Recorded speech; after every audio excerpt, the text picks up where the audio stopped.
Welcome, Wapham crew, guys, gals, ghouls, friends, fiends, foes, whoever may be listening beyond the Omniverse tonight. Secure your tinfoil hats, buckle down tight, and hold on loosely as we soar over the rocky tops of the La Platas on a rocky mountain high, get sucked into the vortex of the Four Corners, and settle down snugly at mile marker 420 in colorful Colorado. It is Sunday, May 26th, Monday, May 27th for those of you across the pond and beyond. Good morning, good afternoon, and good evening to you, and thanks so much for hanging out with me tonight on We Are Paradox Media's Late Night in the Rockies. I'm your host, TessaTNT, and we are broadcasting live from the Mile High Clubhouse tonight. If you're listening live right now, you may be listening to us on Facebook under We Are Paradox Media, YouTube under We Are Paradox Media, as well as Twitch. If you, like to watch, make sure you go to Facebook or YouTube or Twitch. And if you want to listen in your free time, whether you're working it, or working out, listen to us on any venue that you like to listen to your podcasts on. Or even on iHeartRadio. So it's pretty epic. Pretty cool, I must say. Yeah, tonight is story time. I'm just going to check my stuff over here. Looking good. Not too shabby. So yeah, we're about to finish this book. It's Sue Graftons' K is for Killer. It's been pretty good so far. And then after this, we get to start The Hitchiker's Guide to the Galaxy. I'm super excited. Super excited about that. So let's get on with it. It was 20 after 11 when I pushed my way through the crowd at Neptune's palace. The illusion of the ocean depth was profound that night. Watery blue lights shaded down to black. A pattern of light played across the dance floor like the shimmer at the bottom of a pool. I raised my gaze to the ceiling, where a storm at sea was being projected. Lightning forked in a faux sky, and an unseen wind whipped across the ocean's surface. I could hear the cracking of the ship's timbers as the rain lashed the mast. The screams of drowning men set against a rock and roll backdrop. Dancers swayed back and forth, their arms undulating in the smoke-heavy air. The music was so loud, it was almost like no sound, like silence in the same way that black is every color intensified into nothing. I found a perch at the bar and bought myself a beer while I scanned the crowd. The boys wore mascara and black lipstick, while the girls sported punk haircuts and elaborate tattoos. I kept my gaze carefully averted. The music stopped abruptly, and the dance floor began to clear. I caught a glimpse of a familiar blonde head I could have sworn was Berlin's. She disappeared from view. I eased off the bar stool and circled to the right, peering over the rolling mob to the point where I thought I'd seen her. She was nowhere in sight, but I didn't think I was mistaken. I lingered near a massive saltwater tank where a flat eel with vicious teeth was devouring a hapless fish. Suddenly I spotted her, sitting at the table with a beefy guy in a tank top, fatigue pants, and heavy army boots. His head had been shaved bald, but his shoulders and forearms were still thick with fur. Any body part not covered with hair seemed to be adorned with some kind of tattoo, dragons and snakes. I could see the ridges in his skull and rolls of flesh along his neck.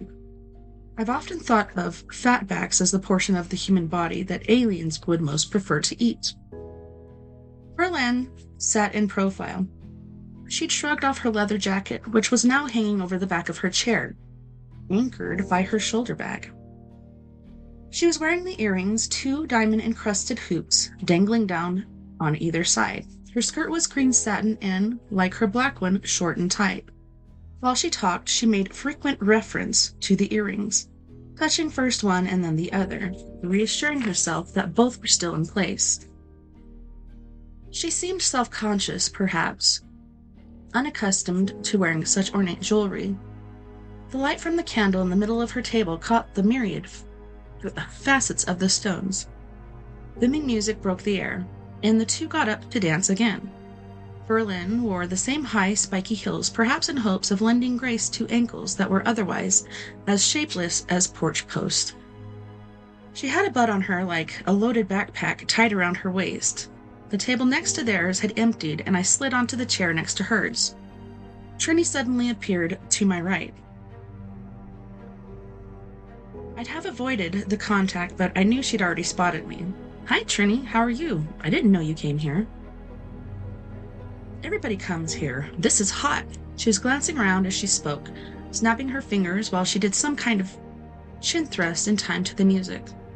I wondered if this was her mating behavior. You here by yourself? Nuh-uh.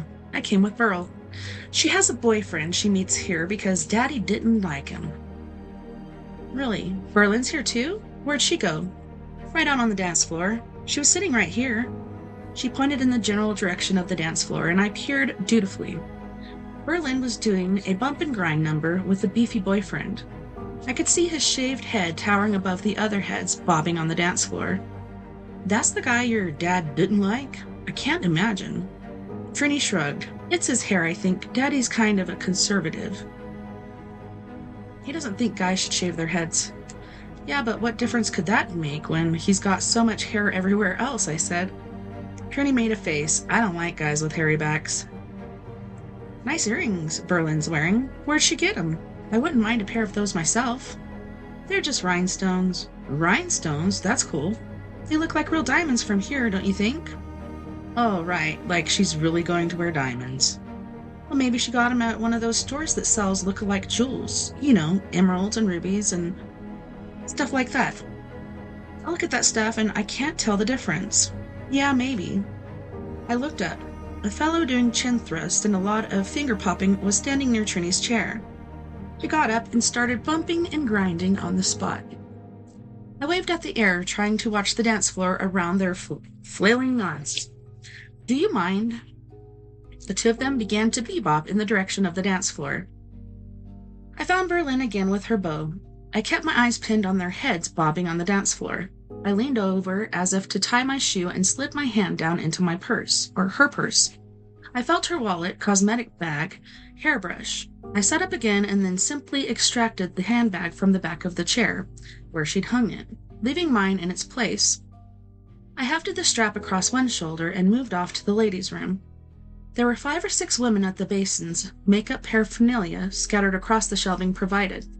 All were engaged in a frenzy of hair ratting, blusher brushing, and lip pencils, not even looking up as I went into a stall and slid the bolt across. I hung the bag over a hook that had been thoughtfully provided by the management and began to search in earnest. Berlin's wallet was not that educational. Driver's license, a couple of credit cards, a few folded credit card receipts shoved down among the currency.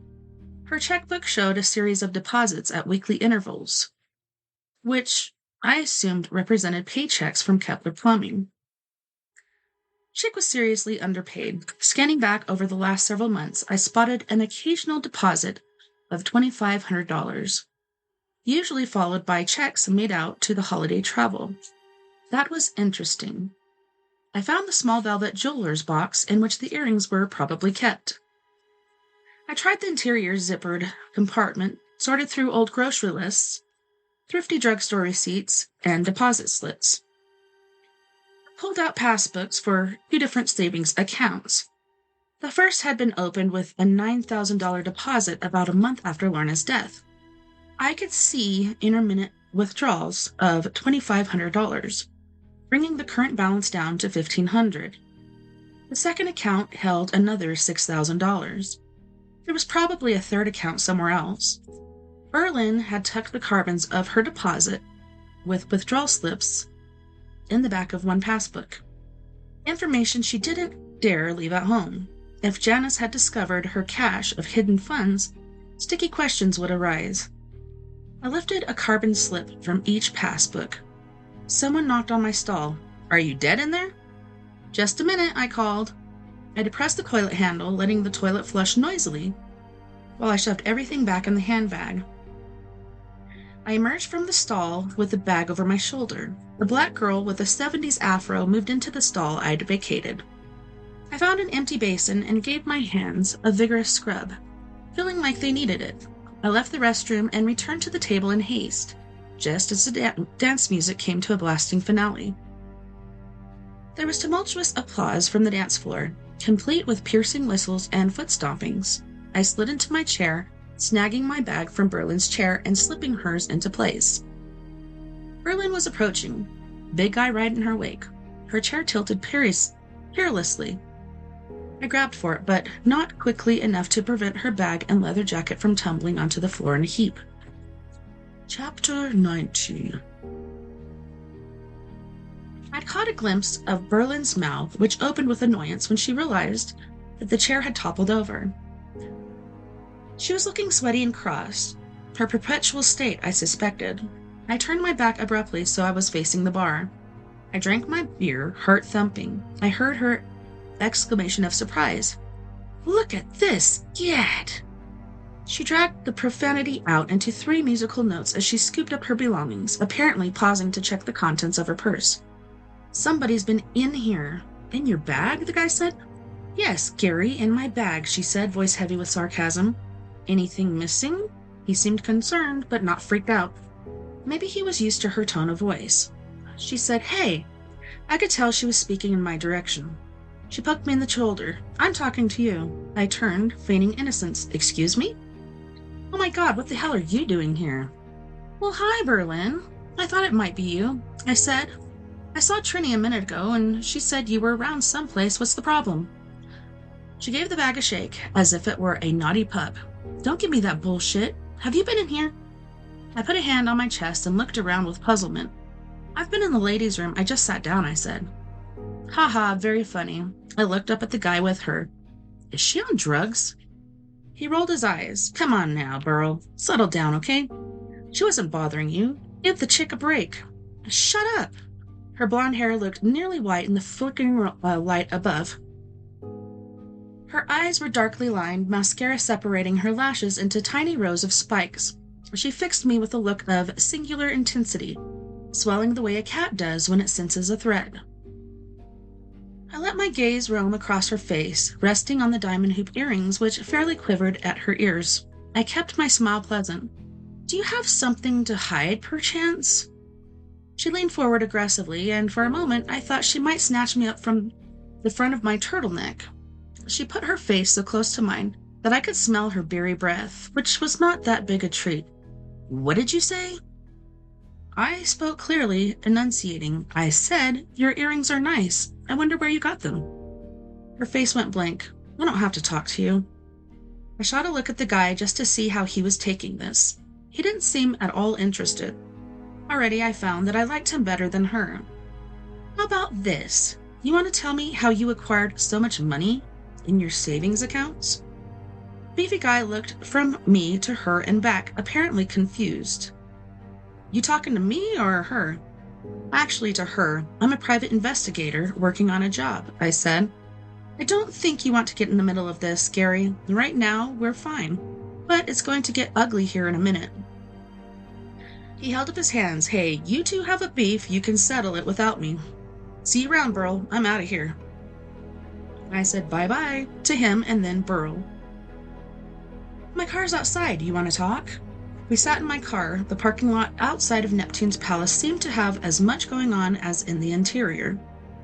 2 beat cops were having a solemn chat with a kid who seemed to have trouble standing upright. In the aisle ahead of us, and 2 cars over, a young girl was clinging to someone's fender while she emptied the contents of her stomach.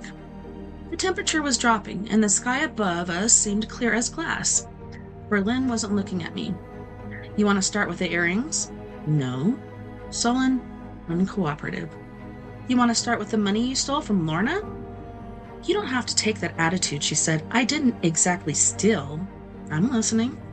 She seemed to squirm, considering how much to share with me. "I'm telling you this in the strictest confidence, okay?" she said.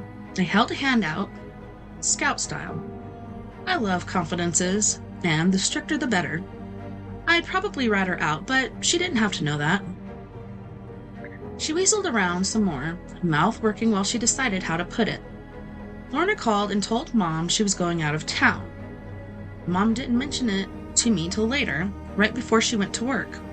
I was upset because I had to talk to Lorna about this cruise to Mazatlan. I'd been there. She said she might be able to help me out, so I went over there. Her car was there, but her lights were out, and she didn't answer my knock. I figured she was out somewhere. I went back first thing in the morning, hoping I could catch her before she left. What time was this? Maybe 9:30. I was supposed to take the money to the travel agent by noon, or I'd lose my deposit. I'd already given them $1,000, and I had to have the balance, or I'd forfeit everything I'd paid. That was for the cruise that you took last fall? Uh-huh. What made you think Lorna had money? Lorna always had money. Everybody knew what she did. Sometimes she was generous, and sometimes not. It depended on her mood. Besides, she told me she'd help. She just about promised. I started to quiz her on the subject, but decided it would be better to let that pass for now. Go on. Well, I knocked on the door, but she never answered. I saw her car was still there, and I thought maybe she was in the shower or something. So I opened the door and peeked in. She was on the floor. I just stood there and stared. I was so shocked I couldn't even think. Was the door locked or unlocked the night before? I don't know. I didn't try. I didn't even think of it. Anyway, I touched her arm, and she was really cold. I knew she was dead. I could tell just by looking. Her eyes were wide open, and she was staring. It was really gross. What next? I just felt awful. It was horrible. I sat down and started crying. She blinked, staring through the windshield, which was a little dusty for my taste. I figured she was trying to conjure up a quick tear to impress me with the sincerity of her anguish. You didn't call the police? I asked. Well, no. Why not? I'm just curious about your frame of mind. I don't know, she said grudgingly. I was afraid they'd think that I did it. Why would they think that? I couldn't even prove where I was earlier because I was at home by myself. Mom was there, but she was sleeping, and Trini still had a job back then. I mean, what if I was arrested? Mom and Daddy would have died. I understand. You wanted to protect them, I said blandly. I tried to think what to do. I was really screwed, you know. I'd just been praying for money, and now it was too late. And poor Lorna, I felt so sorry for her. I kept thinking about all the things she wouldn't get to do, like get married or have a baby. She'd never get to travel to Europe. So you did what? I said, cutting in on her recital. Her voice was getting quavery. She took up a ratty tissue and dabbed her nose. Well, I knew where she kept her bank book, so I borrowed her driver's license and this passbook. I was so confused and upset I didn't know what to do. I can imagine. Then what? I got in my car and drove down to the valley and took some money out of her savings. How much? I don't remember. Quite a bit, I guess. You closed the account, didn't you? What else was I supposed to do, she said. I figured once they found out she was dead, they'd freeze all her accounts like they did with my grandma. And then what good would it do? She promised that she'd help. I mean, it wasn't like she turned me down or anything like that. She wanted me to have it. What about her signature? How'd you manage that? We write alike anyway because I taught her myself before she went to kindergarten. She'd always imitated my writing, so it wasn't that hard to imitate hers. Didn't they ask for identification? Sure, but we look enough alike. My face is fuller, but that's about the only difference. You know, hair color, but everybody changes that. Later, when the news hit the paper, nobody seemed to put it together. I don't even think her picture ran in the paper down there. What about the bank? Wasn't there a closing statement sent out? Sure, but all the mail comes to me at home. Everything from them I pulled out and threw away quick. Well, almost everything, I said. Then what? That's all. What about the earrings? Oh, yeah, I probably shouldn't have done that. She made a face, meant to signify regret and other profound emotional responses. I've been thinking that I should put the rest of it back. Back where? We still have some of her clothes and stuff. I thought I could stick the jewelry in an old purse. Like that was where she kept it, in the pocket of her winter coat or something, and then, discover it and act all amazed. That's certainly a plan, I said. I was missing something, but I couldn't figure out what. Can we get back to the money for just a minute here? After you drove back from Simi, you still had Lorna's driver's license along with the cash? I'm trying to understand what you did next, just so I can get a picture.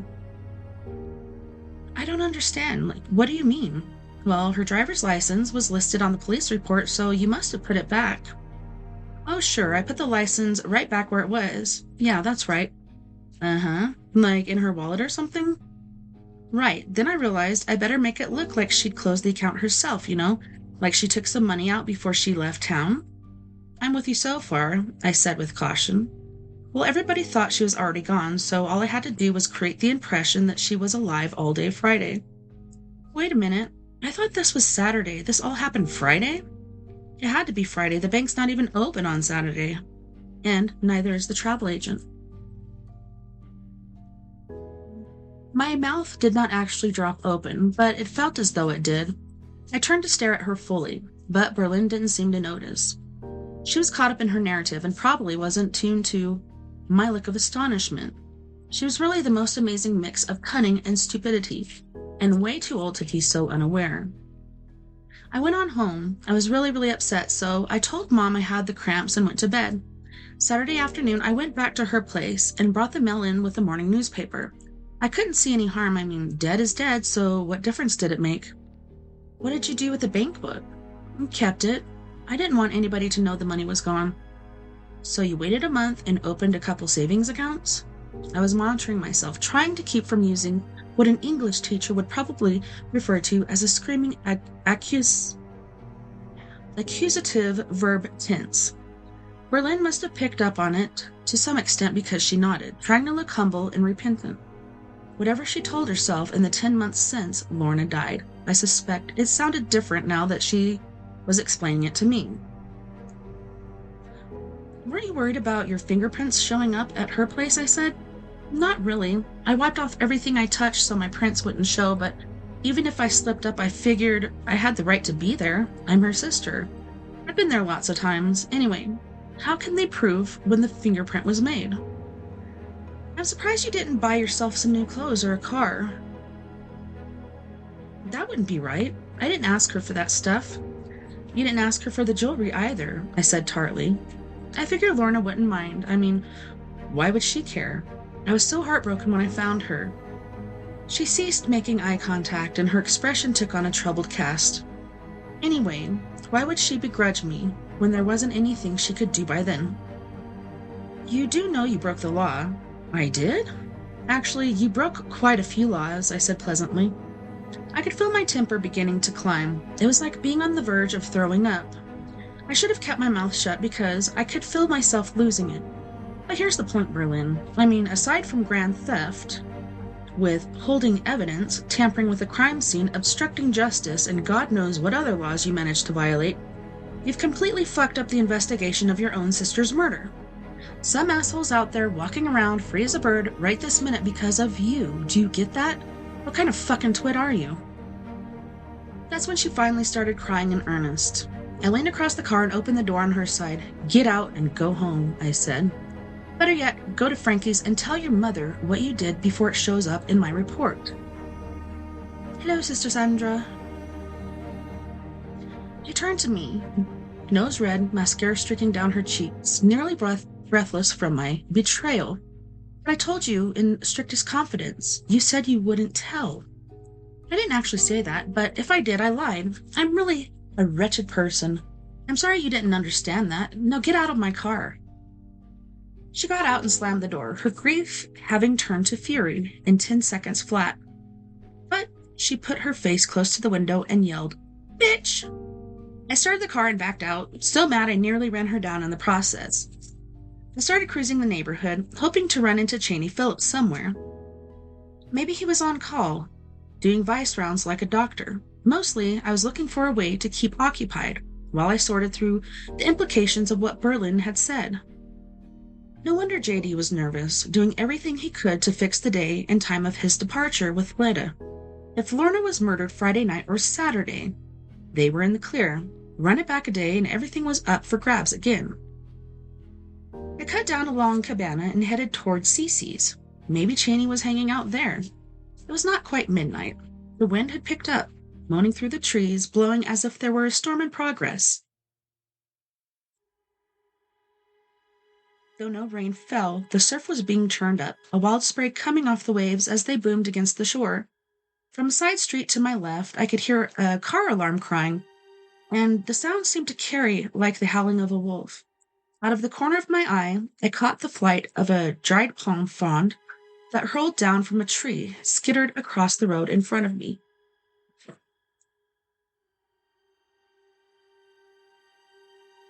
Sorry, there was like a video call? Right. There were very few cars in the parking lot at the Caliente Cafe. The place was quiet for a Friday night, with just a smattering of patrons and no sign of Cheney. Before I left, I used the payphone and tried to reach Cheney at home. He was either out or not answering, and I hung up without leaving a message on his answering machine. I wasn't really sure what bothered me more, the story Berlin had told me, or Danielle's revelation about Lorna and Clark Esselman. I took a detour through Montebello, feeling unsettled. The Esselman estate was on a narrow lane, without sidewalks or street lamps. My headlights whitewashed the road ahead. The wind was blowing, even with my car windows up. I could hear it waffle through the grass. A big limb was down, and I had to slow to avoid it, my eyes following the low wall that edged along the property. All the landscape lights were out, and the house sat in darkness, its angular black shape discernible against the clay-colored sky.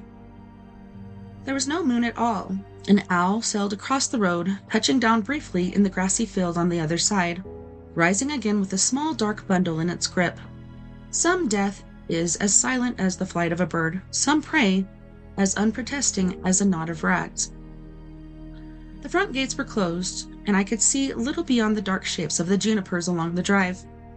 I backed up and turned around, idling my engine while I debated what to do. Later, I'd wondered what might have happened if I'd actually gone ahead and pressed the intercom button and announced myself. It probably wouldn't have made a difference, but one can never be sure. Finally, I put the car in gear and headed back to my place, where I crept into bed. Above me, the wind blew dry leaves across the domed skylight like the scratchings of tiny feet, something pricking at my conscience while I tossed in sleep. Once in the dead of night, I could have sworn a cold finger touched the side of my face, and I woke with a start. The loft was empty, and the wind had died to a whisper. My phone rang out at noon. I'd been awake for an hour, but unwilling to stir. Having completed my transmigration into the nocturnal realms, I found the notion of getting up any time before 2 repugnant. The phone rang again. It wasn't that I needed more sleep. I simply didn't want to face daylight. On the third ring, I reached for the phone and pulled it into bed with me, tucked the receiver up between my ear and pillow. Hello? This is Cheney. I propped myself on one elbow and ran a hand through my hair. Well, hey, I tried calling you last night, but I guess you were out. No, I was here, he said. My girlfriend was over, and we turned the phone off at 10. What's going on with you? Oh man, we gotta talk. All kinds of shit is coming down on this investigation. You ain't heard the half of it. I just got a call from a buddy in the sheriff's department. Clark Esselman died this morning in a freak accident. He what? You're never gonna believe this. The guy was electrocuted in his swimming pool. Dove in to swim some laps and got fried, I guess. The gardener was killed too. The fellow jumped in to try to save him and died the same way he did. Esselman's daughter said she heard a scream, but by the time she got out there, they were both dead. Luckily, she figured out what was going on and flipped the circuit breaker. That's really weird, I said. Why didn't the breaker cut out to begin with? Isn't that what it's for? Don't ask me. They've got an electrician out there now, checking the wiring, so we'll see what he comes up with. Anyway, Hawthorne's at the house with the crime scene boys, and I'm on my way over. Want me to swing by and pick you up? Give me 6 minutes. I'll be waiting out front. See you. When Cheney and I reached the entrance to Clark Esselman's estate, he pressed the button and announced our arrival to a hollow-sounding someone on the other end. Just a minute and I'll check, the fellow said and clicked off. During the drive, I told Cheney as much as I could about Esselman's confrontation with Stubby Stockton at the meeting the night before. I'd also told him about the conversation with Berlin and Daniel's claim about Esselman's relationship with Lorna. You've been busy, he remarked. Not busy enough. I came over here last night thinking I should talk to him. I don't have any idea what I intended to say, but as it turns out, the place was dark, and I didn't think I should rouse the household to quiz him about his rumored geekiness. Well, it's too late now. Yeah, isn't it? I said. The gate swung open and we started up the winding driveway, which was bordered with vehicles, 2 unmarked cars, the electrician's truck, and a county car that probably belonged to the coroner. Cheney parked the Mazda behind the last car in line, and we approached on foot. A fire department rescue vehicle and an orange and white ambulance were parked out front along with a black and white patrol unit from the county sheriff's department. A uniformed sheriff's deputy left his post near the front door and moved to intercept us. Cheney flashed his badge, confirming his identity, and the two spoke together briefly before the deputy waved us through. "How come you're allowed in?" I murmured as we crossed the porch. "I told Hawthorne there might be a peripheral connection to a case we've been working. He's got no problem with it as long as we don't interfere," Cheney said. He turned and pointed a finger at my face. "You make any trouble, and I'll wring your neck." "Why would I make trouble? I am as curious as you are." At the front door we paused, stepping aside for the two paramedics from the fire department who were packing up and departing, presumably no longer needed. We moved into the house and through the big country kitchen. The interior was quiet. No audible voices, no droning of the vacuum, no ringing telephones. I didn't see Serena or any of the household staff. The French doors stood open, and the patio, like a movie set, seemed crowded with people whose status and function were not immediately clear. Most loitered at the respectful distance from the pool, but the relevant members of the team were hard at work. I recognized the photographer, the coroner, and his assistant. Two plainclothes detectives were taking measurements for a sketch. Now that we'd been admitted, no one seemed to question our right to be present. From what we could ascertain, it hadn't yet been established that a crime had been committed, but the scene was being treated with meticulous attention because of the Esselman's high standing in the community. Both Esselman's body and that of the gardener had been removed from the water. They lay side by side, covered discreetly with tarps. Two sets of feet were visible, one bare and one shod in work boots. The bottoms of the bare feet were marked by an irregular pattern of burns. The flesh blackened in places. There was no sign of the dog, and I assumed he'd been locked up somewhere. The second set of paramedics stood together quietly, probably waiting for the okay from the coroner to transport the bodies to the morgue. It was clear they had no further business to conduct. Janie left me to my own devices. He was only marginally more entitled to be there than I was, but he felt free to circulate, while I thought it was smarter to keep a low profile. I turned and looked off toward the adjacent properties. By day, the rolling lawns were patchy, the grasses interseeded with a mix of fesque and Bermuda, the latter currently dormant and forming stretches of tatty brown. The flowering shrubs that surrounded the patio formed a waist-high wall of color. I could see exactly where the gardener had been working that morning because the hedge hadn't been trimmed or clipped as crisply across one section and shaggy after that. His electric clippers lay on the concrete where he must have dropped them before he jumped into the water. The lat pole looked serene, its dark surface reflecting a portion of the steeply pitched roof. Perhaps it was an artifact of my overactive imagination, but I could have sworn the faint scent of cooked flesh still lingered in the morning air. I wandered across the patio toward the breezeway that connected the 4 garages to the house, and then I ambled back. I didn't see how Esselman's death could be an accident, but neither did I understand how it could be connected to Lorna's death. It was possible he'd killed her, but it didn't seem likely. If he felt remorse for their relationship, or if he feared exposure, he might have elected to commit suicide. What a bizarre way to go about it. For all he knew, Serena might have been the one who happened on the scene, and she'd have died along with him. I noticed activity at the side of the house closest to the pool. The electrician talking with 2 detectives. He gestured his explanation and could see all them looking from the electrical panel to the pool. The electrician moved over to the side of the pool near the far end. He hunkered still talking while one of the detectives peered down into the water, squinting. He got down on his hands and knees and leaned closer. He asked the electrician a question and then took off his sport coat and rolled up his sleeve, reaching into the depths. The photographer was summoned, and the detective began to detail a new set of instructions. She reloaded her camera and changed the lens. The other detective crossed to the coroner's assistant, and they conferred. The coroner had stepped back, and the 2 paramedics began to prepare the bodies for removal to the ambulance. From where I was standing, I could see the news ripple across the assembled personnel. Whatever the information, it spread from twosome to twosome as the group rearranged itself. The detective moved off, and I eased my way toward the coroner's assistant, knowing if I were patient, the news train would eventually reach my little station. The electrician had left his toolbox on the patio table, and he came over to pick it up. In the meantime, the deputy was talking to the fingerprint tech, who hadn't had much work to do so far. The three of them began to chat, looking back toward the pool. I overheard the electrician use the word defy, and my thoughts jumped to the transcript I'd been discussing with Hector.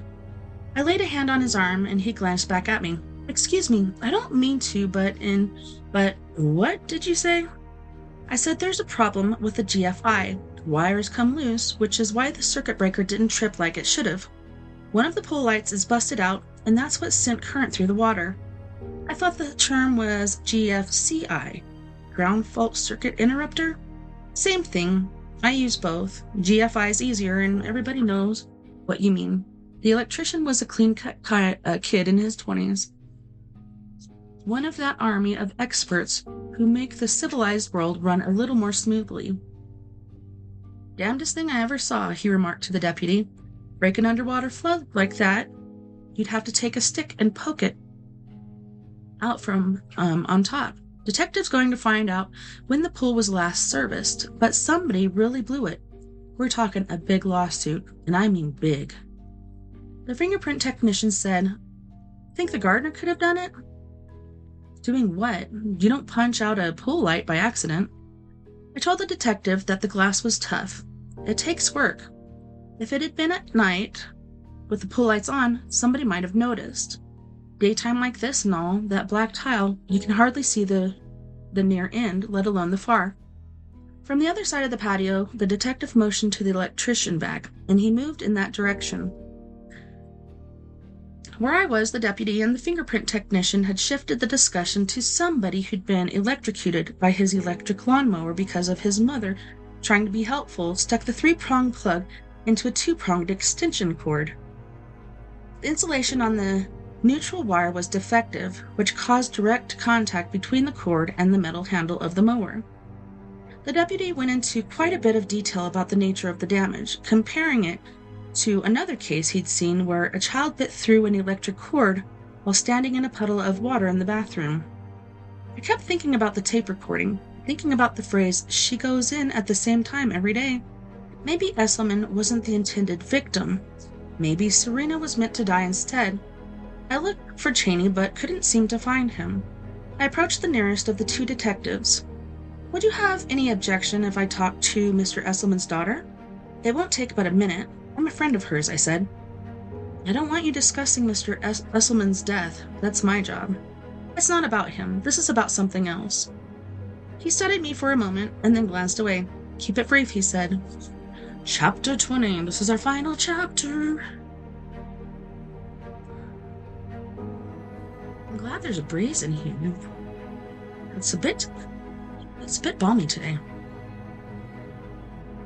I went through the kitchen toward the front of the house. In the foyer, I took a right and headed up the stairs. I had no idea how the bedrooms were laid out, and moved down the hallway from room to room. At the end of the corridor, there was an intersecting T, with a sitting room on the right and a bedroom on the left. I could see Serena lying on a 4-posted bed covered with a light blanket. The room was sunny and spacious, yellow and white paper on the walls and a tiny rosette print. There were white curtains at the window, and all woodwork was done in white. Serena didn't seem to be asleep. I knocked on the door frame. She turned her head and looked at me. I didn't think she'd been crying. Her face was pale, unmarked by tears, the expression in her eyes more one of resignation than sorrow.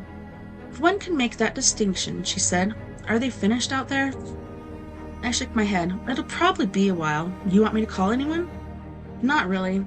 I called Roger. He's coming over as soon as he can get away from the plant." "Did you want something?" "I need to ask you a question, if you can tolerate the intrusion." "That's all right. What is it?"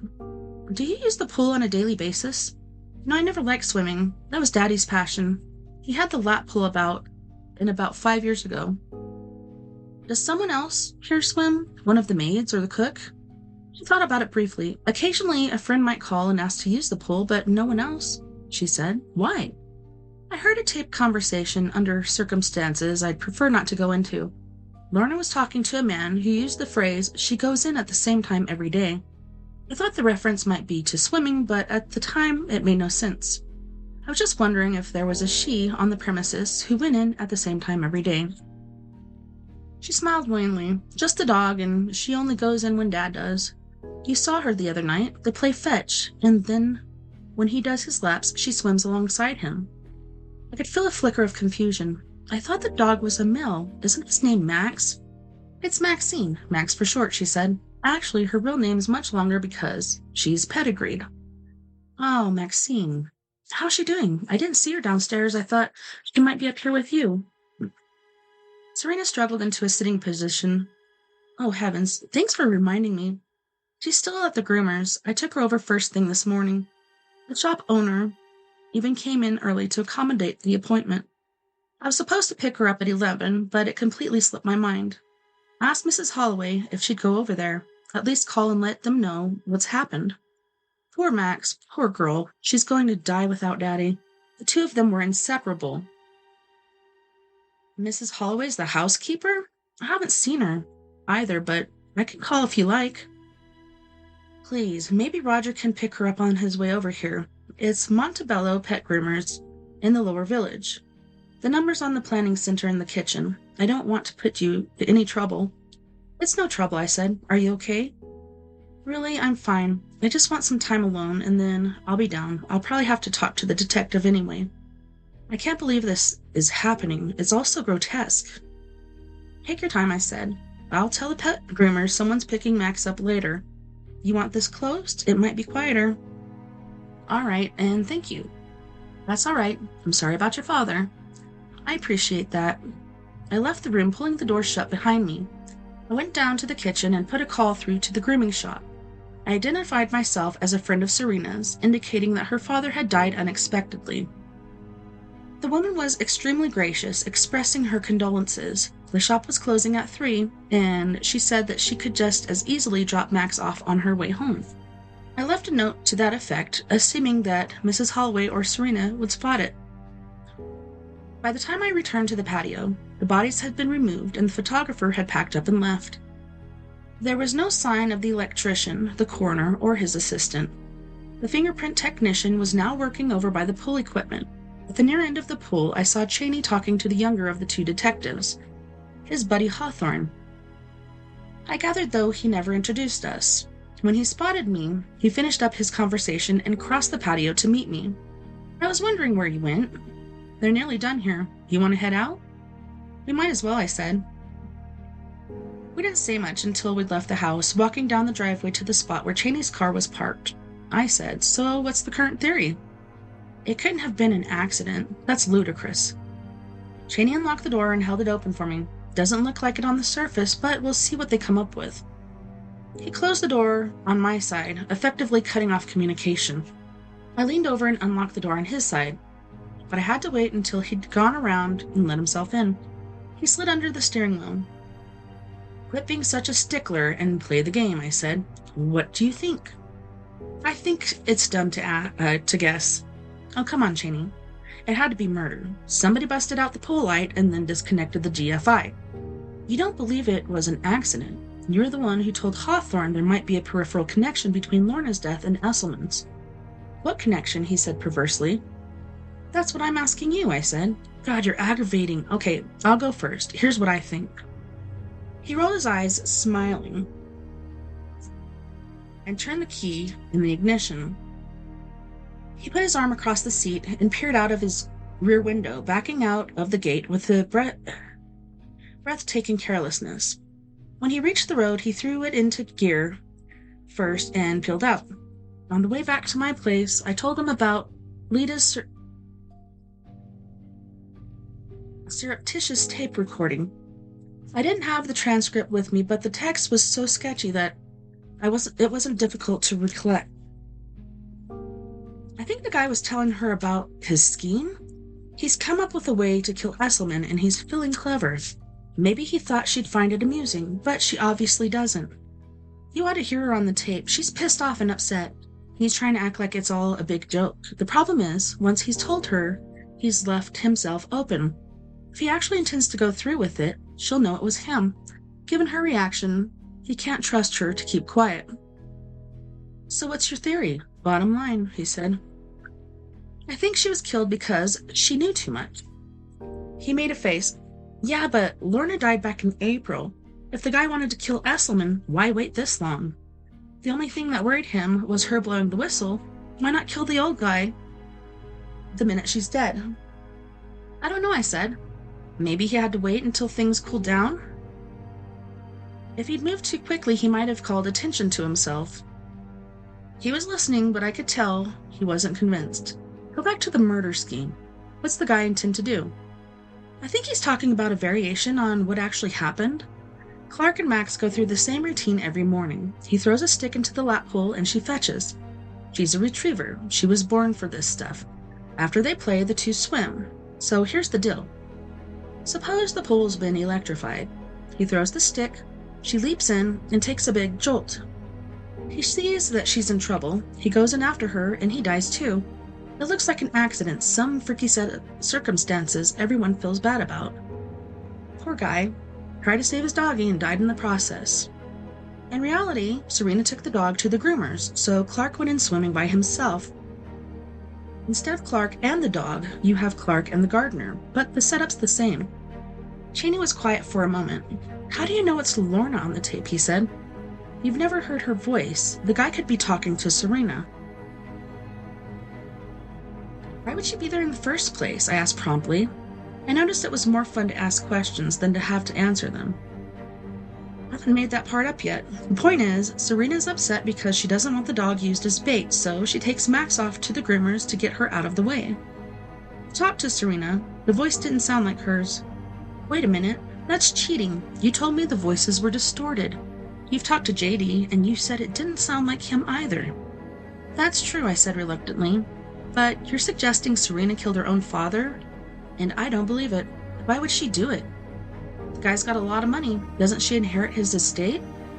Probably, but why kill him? He'd already had a heart attack, and his health was failing.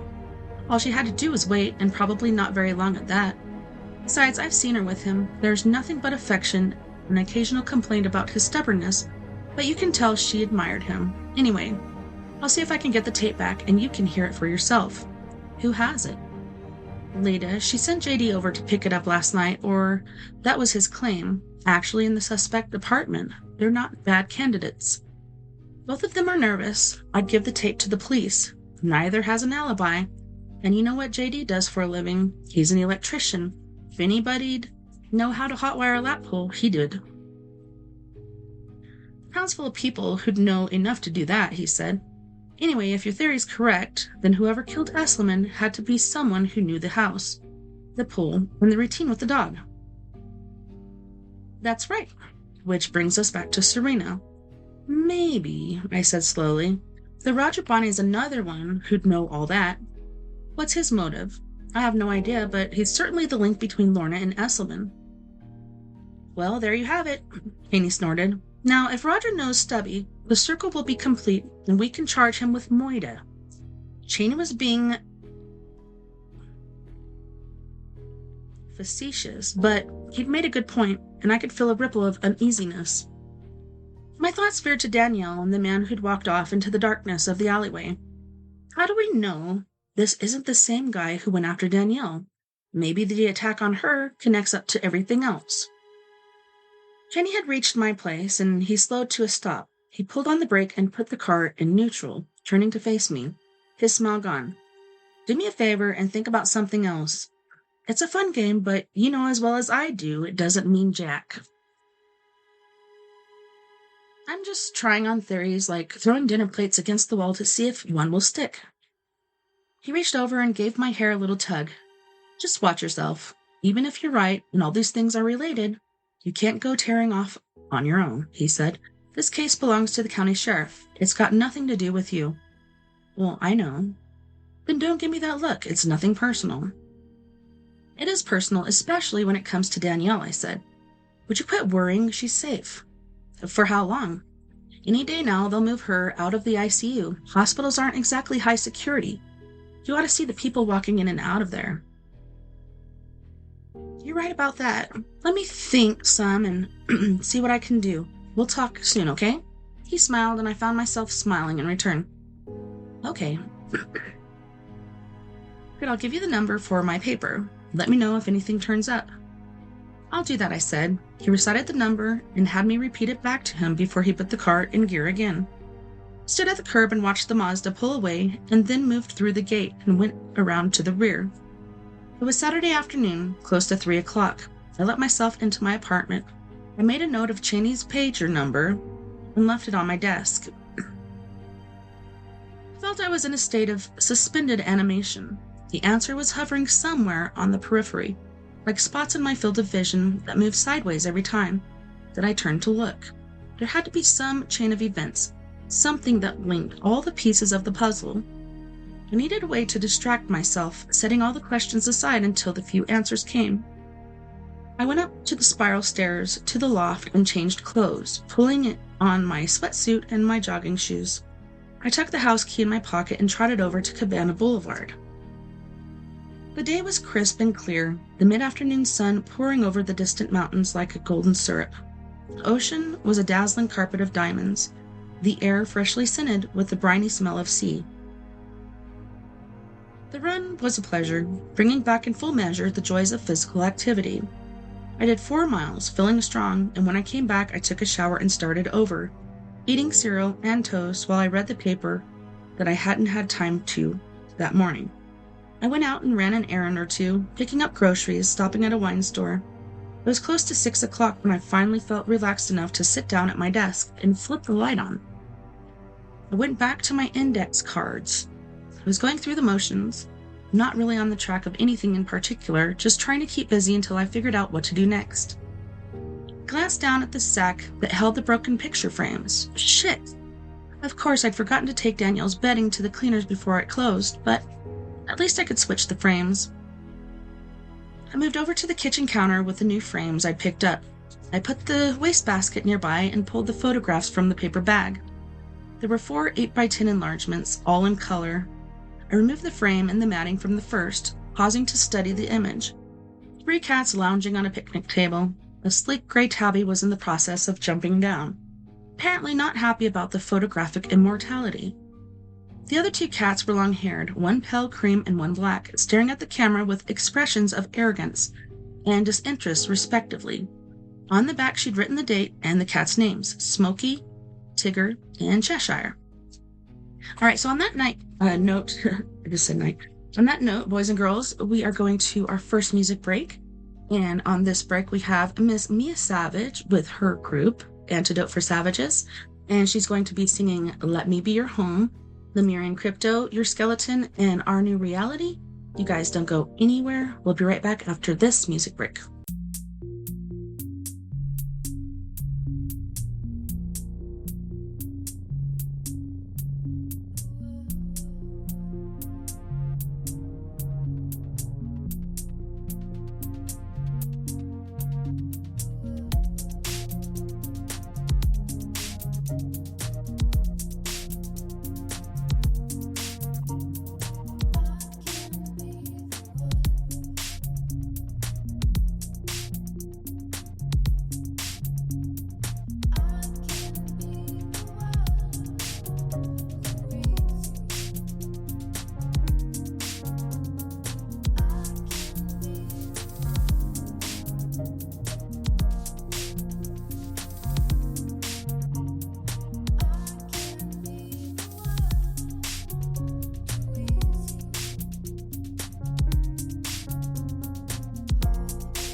the shit that he brings anymore.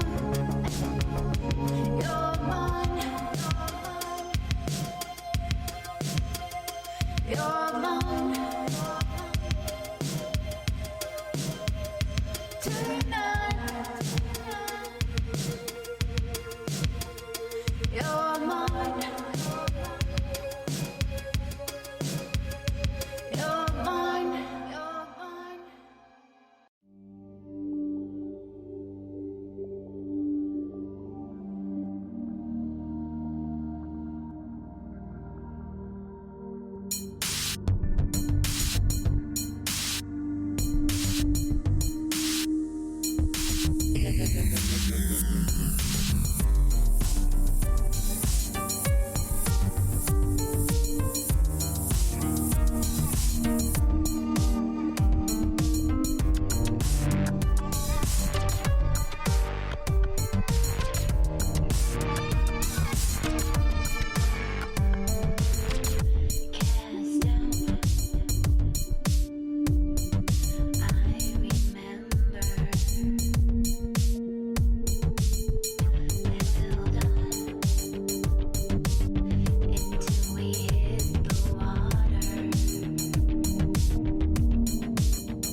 welcome back, and thanks so much for joining me this evening on We Are Paradox Media's Late Night in the Rockies.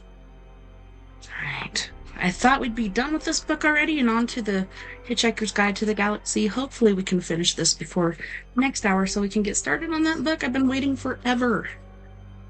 Alright. As I removed the photo from the cracked frame, the glass separated into two pieces. I tucked both in the trash can and tossed the frame in after them.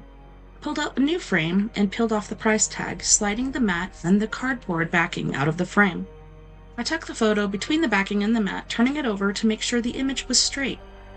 I eased the 3 layers, mat, photo, and backing, into the space between the glass and the series of staples that were sticking out of the frame. I turned it back again. It looked good.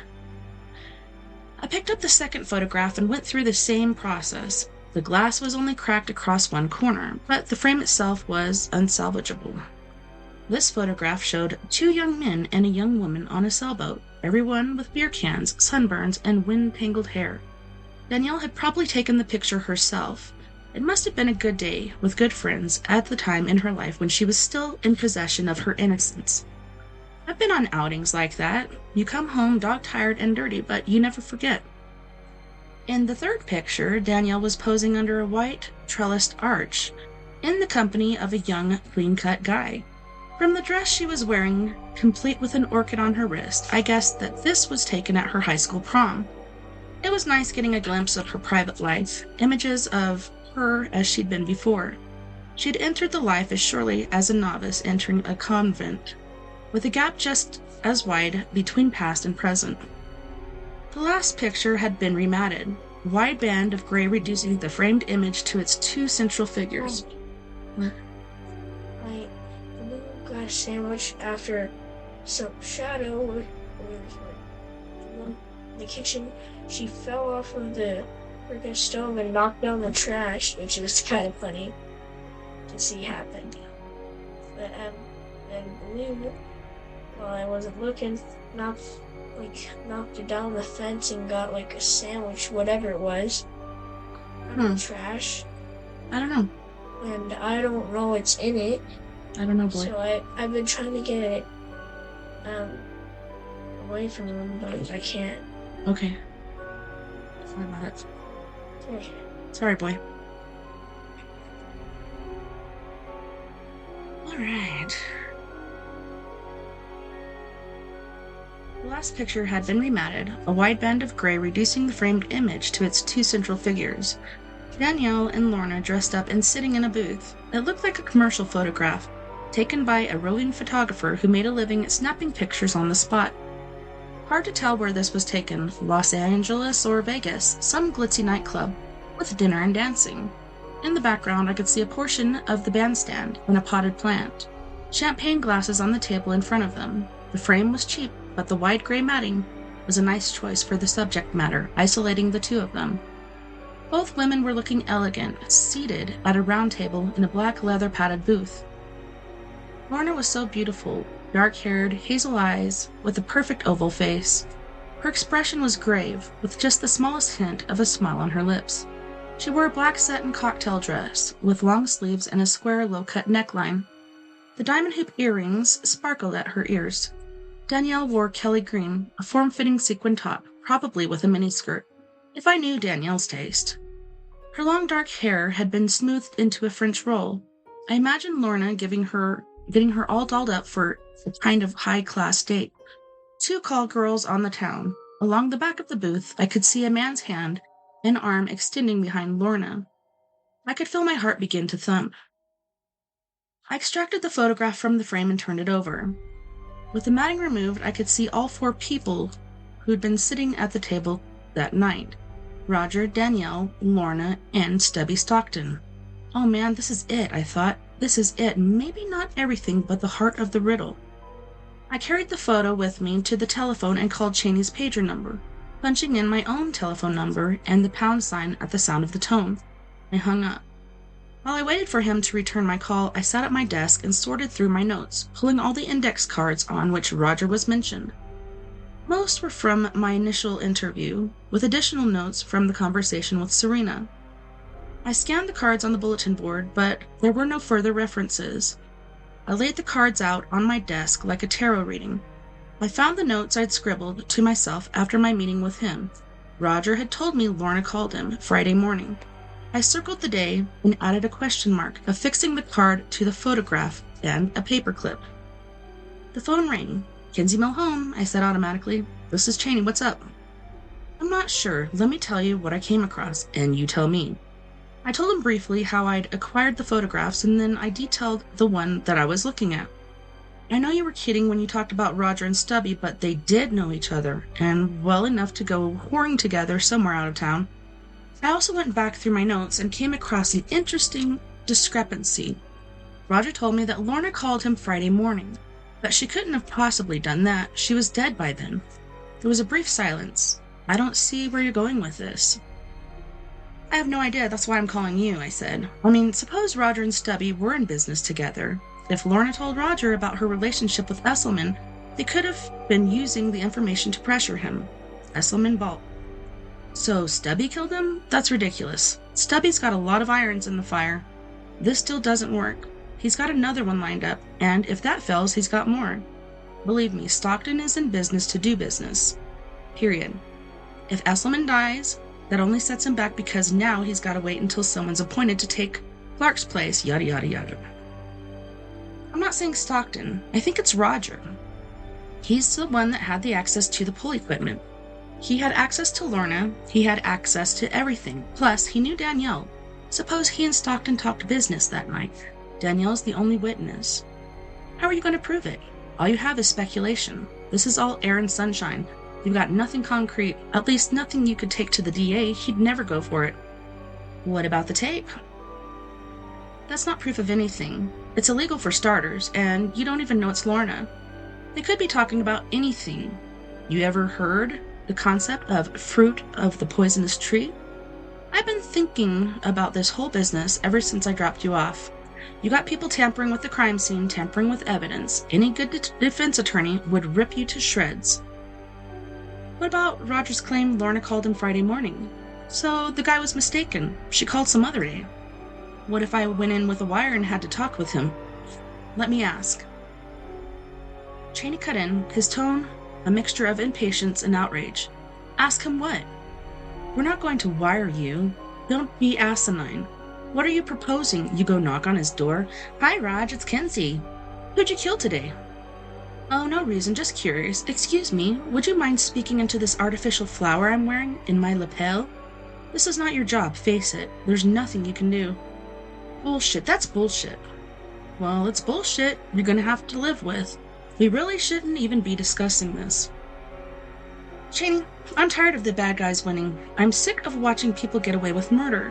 How come the law protects them and not us?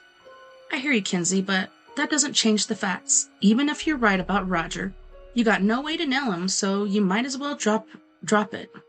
Eventually he'll screw up, and we'll get him then. We'll see. Don't get me, we'll see. You do something stupid, and it's your ass, not his. I'll talk to you later. I got another call coming in. I hung up on him, steaming. I knew he was right, but I really hate that stuff, and he's being right only made it worse. I sat for a minute and stared at the photograph of Lorna and Danielle. Was I the only one who really cared about them? I held the missing piece of the puzzle, but there were no options open to me, no means of redress. There was something humiliating about my own ineffectiveness. I crossed the room and paced back, feeling powerless. The phone rang again, and I snatched up the receiver. This is Cheney. His voice was oddly flat.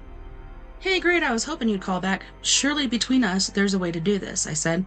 I thought he was calling to apologize for being such a hard-ass. I expected him to offer a suggestion about some action we might take. So I was completely unprepared for what came next. That was St. Terry's on the line. The ICU nurse? We lost Danielle. She just died, he said. I felt myself blink, waiting for the punchline. She died? She went into cardiac arrest. I guess they coded her, but it was too late to pull her back. Danielle died? That's absurd. I just saw her last night. Kinsey, I'm sorry. The call just came in. I'm as surprised as you are. I hate to be the one to tell you, but I thought you should know. Cheney, my tone was rebuking, while his had become compassionate. You want me to come over? No, I don't want you to come over. I want you to quit fucking with my head, I snapped. Why are you doing this? I'll be there in 15 minutes. The line clicked out and he was gone. Carefully, I set the receiver in the cradle. Still standing, I put a hand across my mouth. What was this? What was happening? How could Danielle be dead while Roger was beyond reach? At first, I felt nothing. My initial response was a curious blank. No sensation at all attached. I took in the truth content of what Chaney had told me, but there was no corresponding emotional reaction. Like a monkey, I plucked up his bright coin of information and turned it over in my hand. I believed in my head, but I couldn't comprehend with my heart.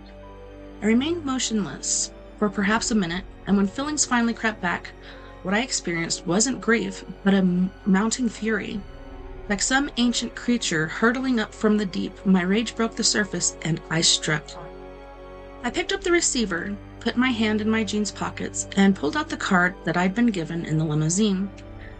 The scribbled number was there, some magical combination of digits that spelled death. I dialed, giving absolutely no thought to what I was doing.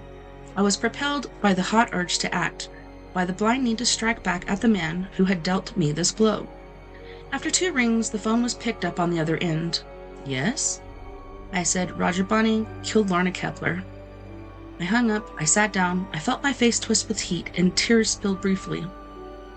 I went into the bathroom and looked out the window, but the street beyond was dark. I went back to my desk. Oh, Jesus, what had I done? I picked up the phone and dialed the number again. Endless rings, no answer. Put the phone down, hands shaking. I pulled my gun from my bottom drawer and popped in a fresh clip. I eased the gun into the waistband at the back of my jeans and pulled on my jacket. I grabbed my handbag and car keys, turned out the lights, and locked the door behind me. I hit the 101 heading out toward Coldgate. I kept checking my rearview mirror, but there was no sign of the limousine. At Little Pony Road, I took the off-ramp and turned right, continuing past the fairgrounds until I reached the intersection at State. I stopped at the traffic light, drumming my fingers on the steering wheel in impatience, checking my rearview mirror again. Along the main thoroughfare, there was only one touch of color, words written out in red neon on the drugstore I spotted. Save On, the sign said. The shopping mall to my left was apparently having a gala all-night sale. Big lights pierced the sky. White plastic flags were strung from pole to pole. At the entrance of the parking lot, the clown and 2 mimes were motioning for passing cars to turn in. The 2 mimes and Whiteface began a playlet between them. I couldn't tell what silent drama the 2 were enacting, but one turned and looked at me as I pulled away from the light. I checked back, but all I saw was the painted sorrow on his downturned mouth. I sped past the darkened service station. The bays and gasoline pumps shut down for the night. I could hear a burglar alarm clanging, apparently in a shop close by, but there was no sign of the police and no pedestrians running to see what was wrong. If there were actually burglars in the place, they could take their sweet time. We're all so accustomed to alarms going off that we pay no attention, assuming the switches have been tripped, in error and meaning nothing. 6 blocks beyond, I crossed a smaller intersection, heading up the road that led to the water treatment plant. The area was largely unpopulated. I can see an occasional house on my right, but the fields across the road were scruffy and dotted with boulders. Coyotes yipped and howled in the distance, driven down from the hills by the need for water. It seemed too early in the evening for predators, but the pack was obeying a law of its own. They were hunting tonight, on the scent of prey. I pictured some hapless creature flying across the ground in fear of its life. The coyote kills quickly, a mercy for its victim, though not much consolation. I turned into the entrance to the treatment plant. Lights were on in the building, and there were 4 cars out front. No thanks. Sure? Yeah. Okay. Thanks, boy. I left my handbag in the car, locking it behind me. There was no sign of the limousine. Then again, the guy wouldn't use his limo to make a hit, I thought. He'd probably send his goons, and they might, well, check Roger's place first, wherever that might be. A county-owned truck had been parked in the drive. As I passed, I put a hand out. The hood was still warm to the touch.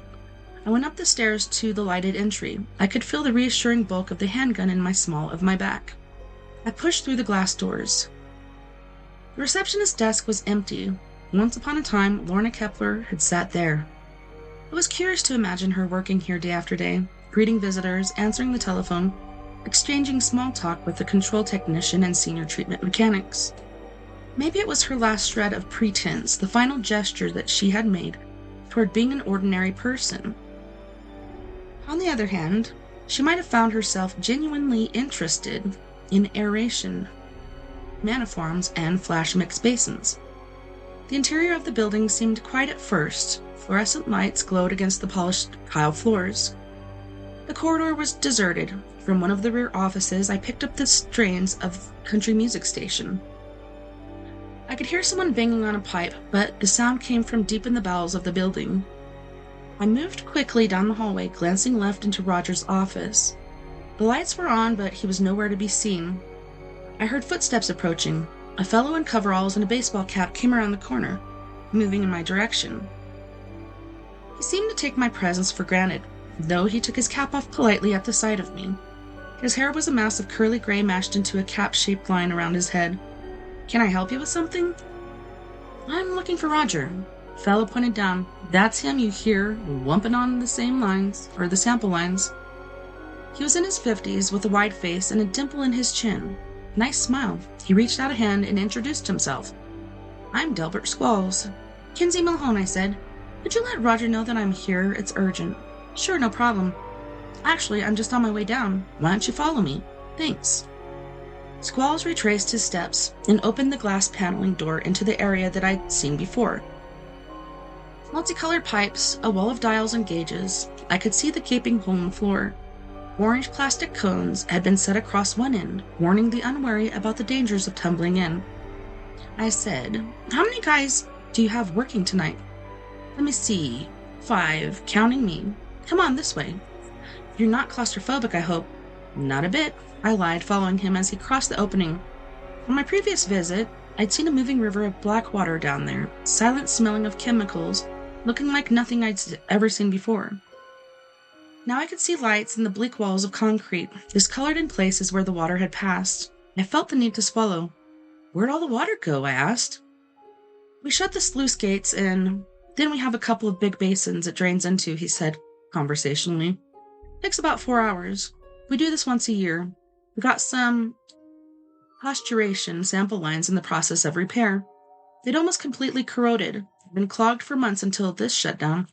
We got 10 hours to get the work done, and then back she comes." A series of metal rungs affixed to the wall formed a ladder, leading down into the channel.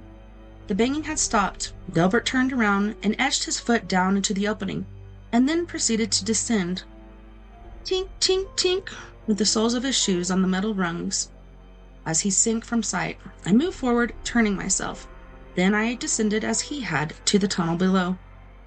Once we reached the bottom, we were 12 feet underground, standing in the influent channel through which millions of gallons of water had passed. Down here, there was always night, and the only moon shone in the form of 200-watt bulb. The passage smelled damp and earthy. I could see the sluice gate at the dark end of the tunnel, streaks of sediment on the floor. This felt like spelunking, not a passion of mine. I spotted Roger with his back to us, working on an overhead line. He was standing on a ladder about 15 feet away, the big light bulb in a metal guard hooked on the pipe near his face. He wore blue coveralls and black rubber hip boots. I could see a denim jacket tucked across the ladder's brace. It was chilly down here, and I was glad I had my jacket. Roger didn't turn. "That you, Delbert?" he said over his shoulder. "That's me. I brought a friend of yours, Miss... What is it? Kinley?" "It's Kinsey," I corrected. Roger turned the light, glittering in his eyes, and bleached all the color from his flesh. "Well, I was expecting you," he said. Delbert had his hands on his hips. "You need some help with that?" "Not really. Why don't you find Paul and give him a hand?" "Will do." Delbert started up the ladder again, leaving us alone. His head disappeared back. Hips, legs, boots. It was very quiet. Roger came down from the ladder he was on, wiping his hands on a rag, while I stood there trying to decide how to go about this. I saw him pick up the jacket and check a pocket in front. "This is not what you think," I said. "Listen. Lorna was getting married the weekend she was murdered. Earlier this week, a fellow picked me up in a limo with a couple of flunkies in bulging overcoats." I felt my voice trail off. He had something in his hand about the size of a walkie-talkie. black plastic housing, a couple of buttons on the front. You know what this is? Looks like a taser gun. That's right. He pressed a button and 2 tiny probes shot out on electrical wires that carried 120,000 volts. The minute the probes touched me, I was down, my whole body numb. Couldn't move, couldn't breathe. After a few seconds, my brain started to work. I knew what had happened. I just didn't know what to do about it. Of all the responses I'd imagined him making, this was not on my list. I lay on my back like a stone, trying to find a way to heave oxygen into my lungs. None of my extremities responded to cues. In the meantime, Roger patted me down, coming up with my gun, which he tucked in the pocket of his overalls. I was making a sound, but it probably wasn't very loud. He moved to the wall and climbed the ladder. I thought he was going to leave me down there. Instead, he flipped the trap door so that it came down on the hole. Thought we might like a little privacy, he said as he descended. He found a plastic bucket that had been tossed to one side.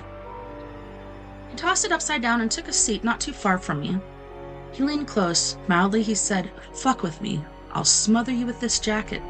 Weak as you are, it's not going to leave any marks." That's what he did with Lorna, I thought. Shot her with a stun gun.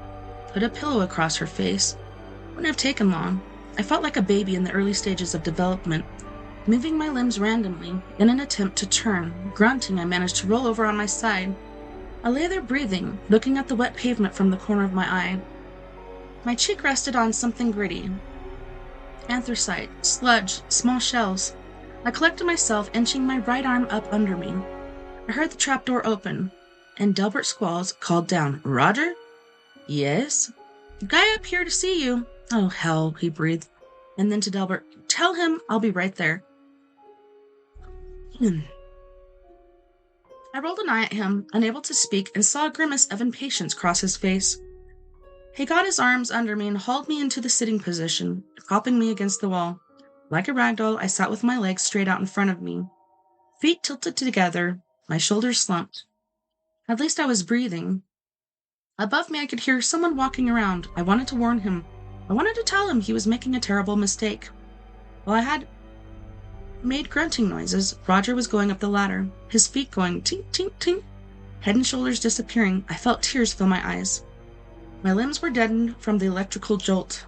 I tried moving my arms, but the result was the same ineffectual feeling as discovering your extremities. Asleep. I began to flex one fist, trying to get the blood to circulate. My whole body felt oddly anesthetized. Ah! Holy shnikes. I listened, straining, but heard nothing. I struggled and finally managed to topple sideways, turning over on my hands and knees, where I remained, breathing hard, until I could gain my feet. I don't know how long it took. All was silence above. I reached for the ladder and clung to the closest rung. After a moment, I began to ascend. By the time I climbed out, there was no sign of anyone in the corridor. I had forced myself forward. I began to navigate better, but my arms and legs still felt oddly disconnected. I reached his office, where I peered in the door and leaned on the frame. There was no sign of him. My gun had been placed neatly in the center of his blotter. I crossed the desk and picked it up, tucking it into the small of my back again. I left the office, moving into the reception area. Delbert Squalls was sitting at the desk, leafing through the telephone book, probably ordering pizzas for the night crew. He looked up as I passed. I said, "Where'd Roger go?"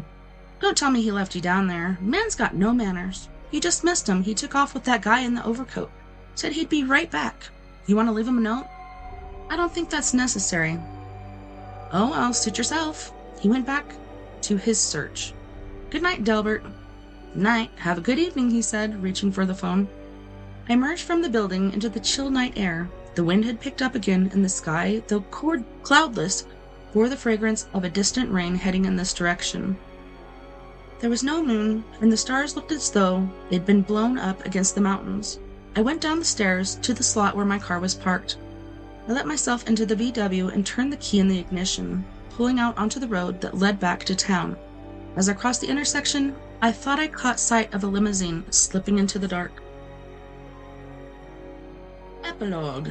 Roger Bonney hasn't been seen since that night. Only a few people understand what really happened to him. I spent a long time in conversation with Lieutenant Dolan and Cheney Phillips, and for once, I told the truth. Given the enormity of what I'd done, I felt I had to accept the responsibility. In the end, after much consideration, they decided no purpose would be served in pursuing the matter. They did go through the motions of a missing persons investigation, but nothing came of it, and so it rests. Now in the dead of night, I ponder the part I played in Lorna Kepler's story. In the laying to rest of those ghosts, homicide calls up in us the primitive desire to strike a like blow, an impulse to inflict a pain commensurate with the pain we've been dealt. For the most part, we depend upon judicial process to settle our grievances. Perhaps we've even created the clumsy strictures of the courts to keep our savageries in check.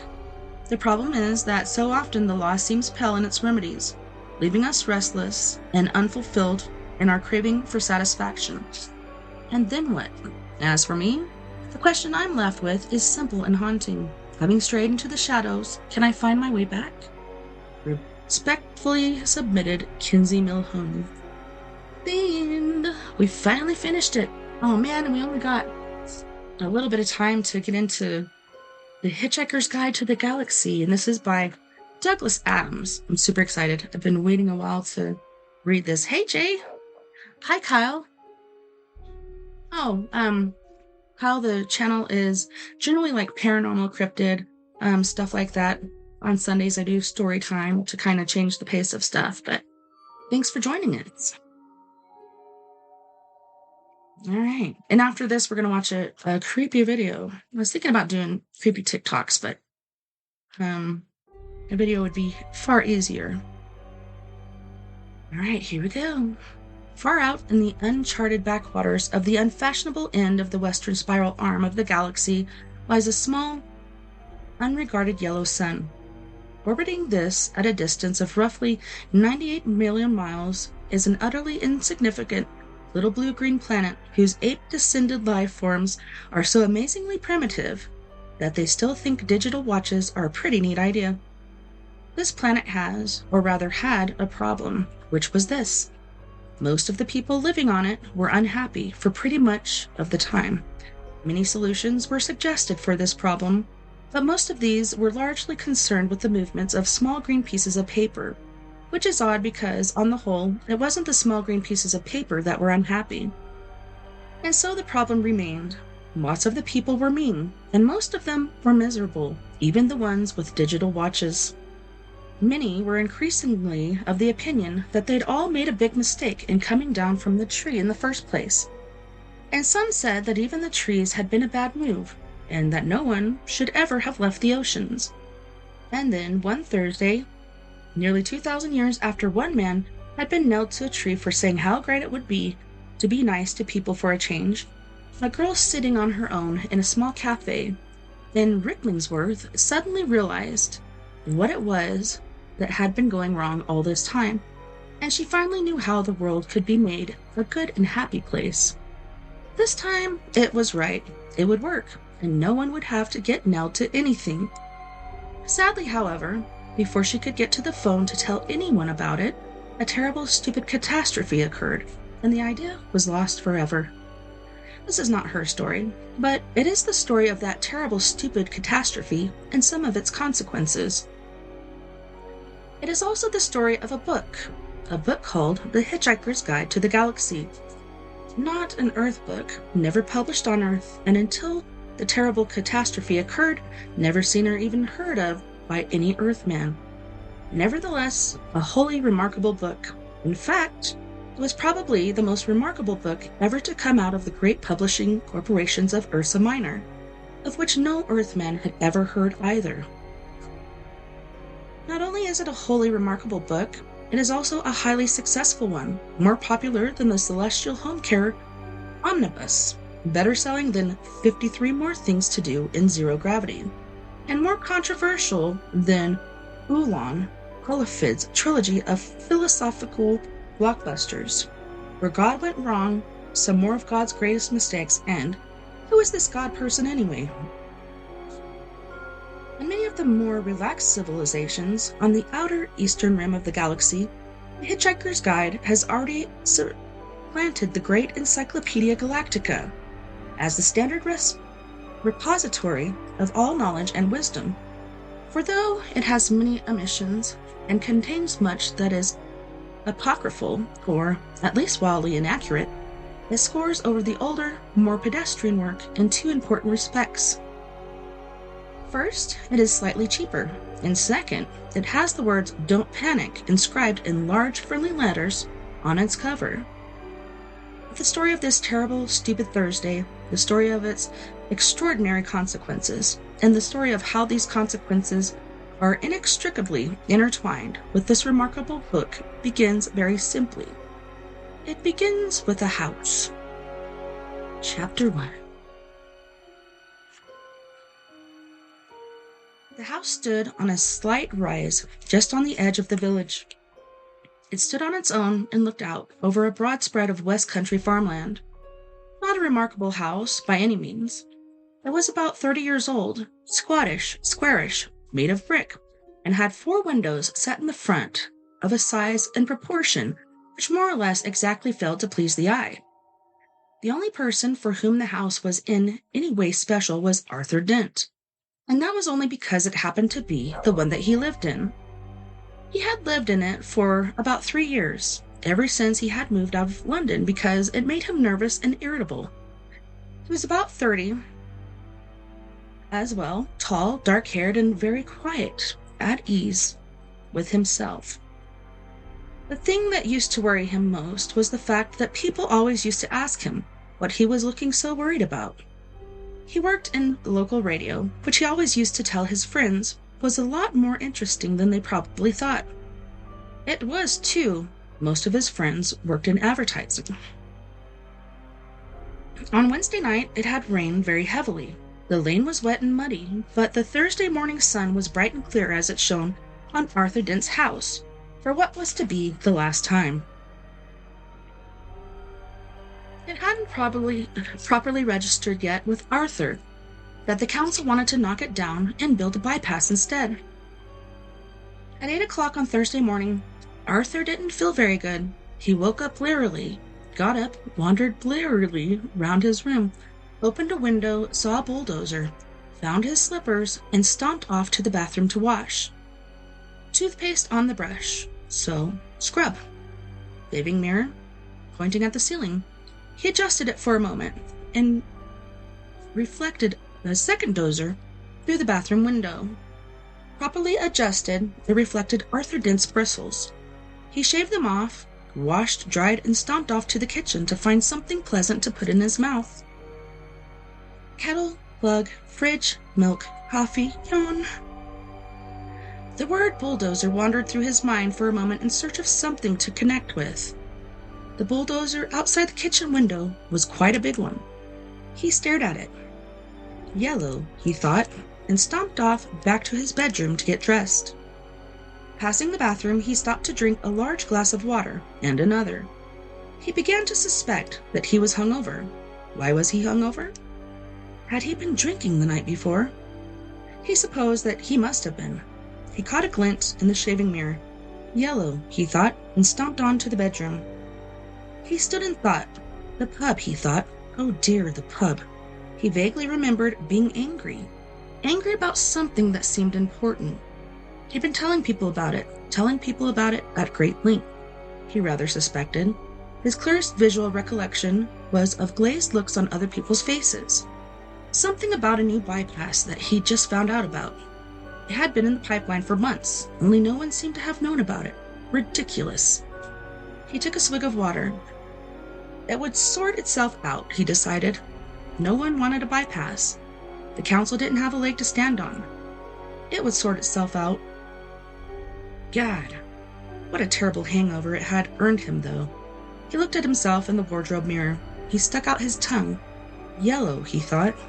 The word yellow wandered through his mind in search of something to connect with.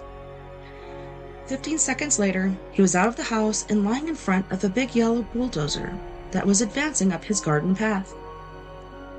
Mr. L. Prosser was, as they say, only human. In other words, he was a carbon-based bipedal life form descended from an ape. More specifically, he was 40, fat and shabby, and worked for the local council.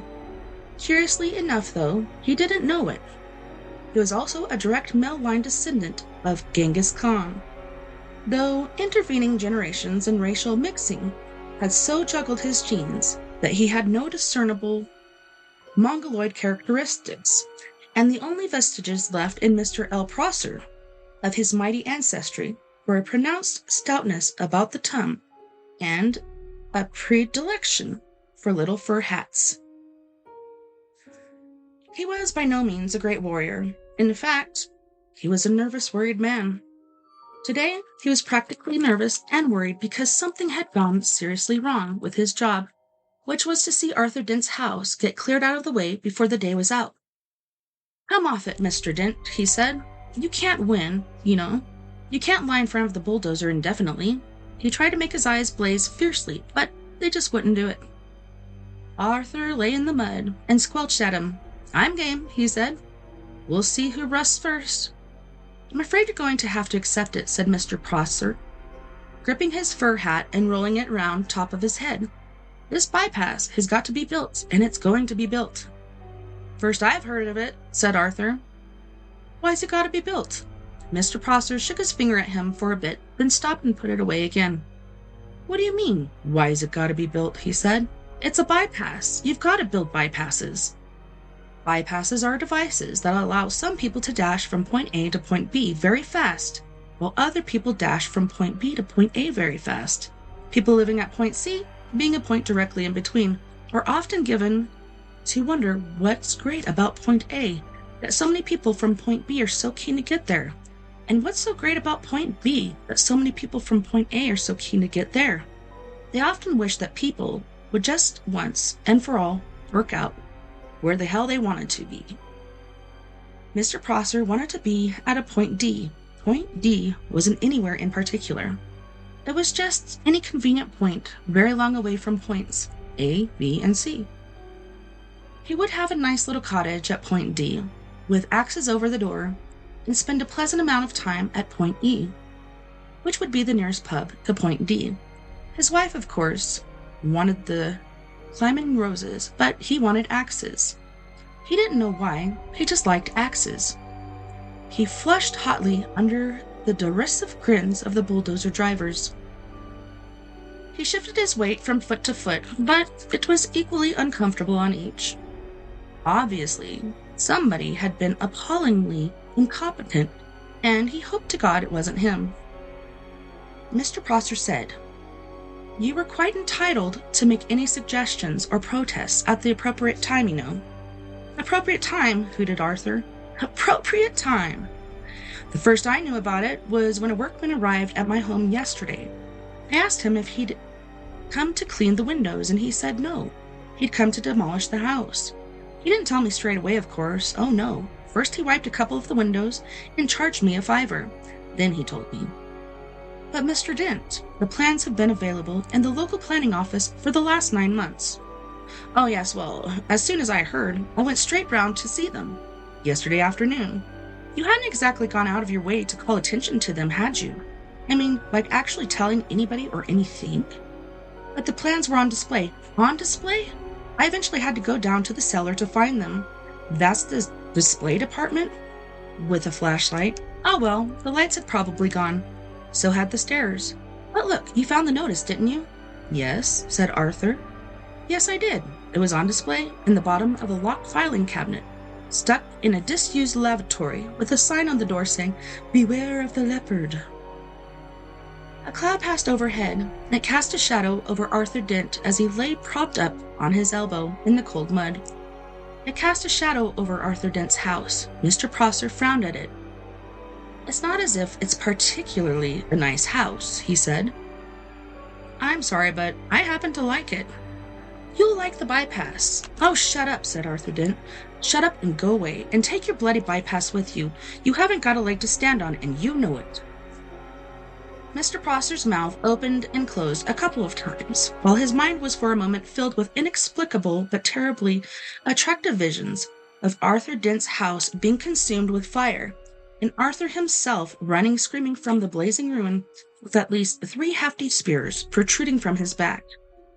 Mr. Prosser was often bothered with visions like these, and they made him feel very nervous. He stuttered for a moment and then pulled himself together. "Mr. Dent?" he said. "Hello, yes," said Arthur. "Some factual information for you. Have you any idea how much damage that bulldozer would suffer if I just let it roll straight over you?" "How much?" said Arthur. "None at all," said Mr. Prosser, and stormed nervously off, wondering why his brain was filled with 1,000 hairy horsemen, all shouting at him. Well, on that note, boys and girls, we are going to go to our second music break. On this break, we have Miss Mia Savage with her band Antidote for Savages, and she's going to be singing Not a Phase, Bury Me in Heaven, which is one of my faves, Singing to Your Grave, and the bottom line, you guys don't go anywhere. We'll be right back after this music break.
ride. But we'll kill those good guys and try to tell us that they're those, and let the demons run amok. But it doesn't matter, because it's just a ride, and we can change it anytime we want. It's all we need, a choice. No record, no work, no job, no savings of money. Just a choice right now between fear and love.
Right now, between fear and love.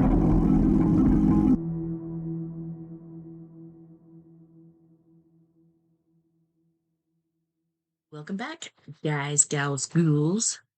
All right, so we're to the portion of our show where we shall watch a creepy video together. This channel is really awesome. You get there really quick like.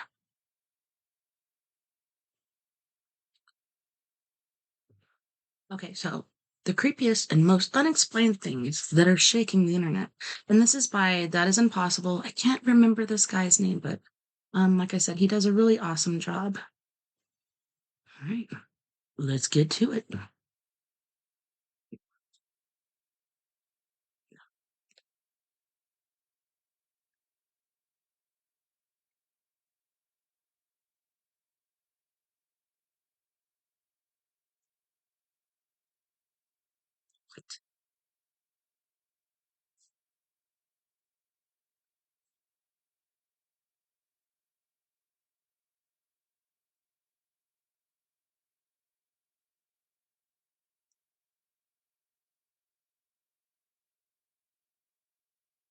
We were just talking about that last night. It's crazy.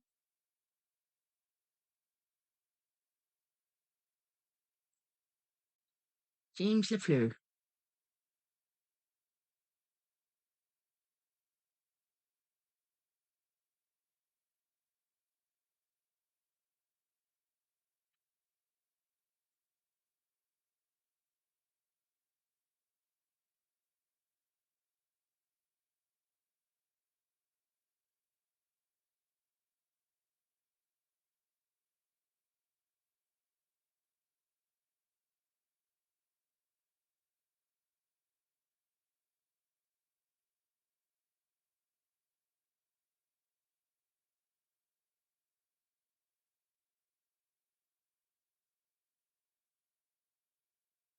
UFOs.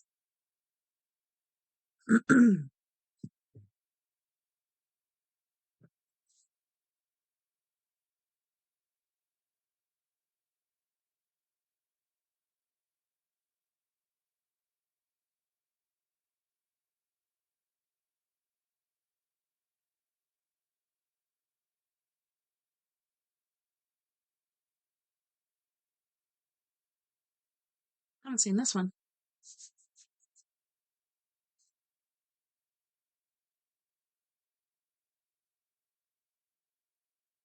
Oh, wow.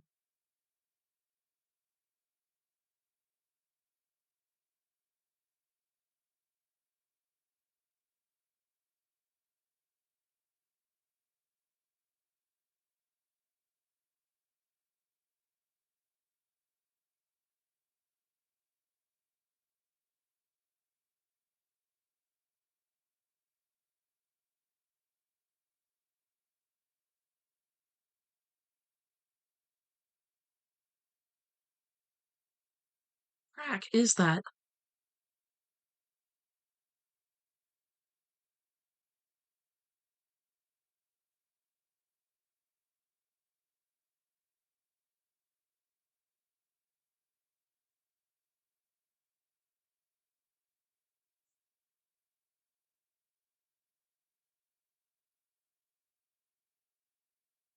What is that?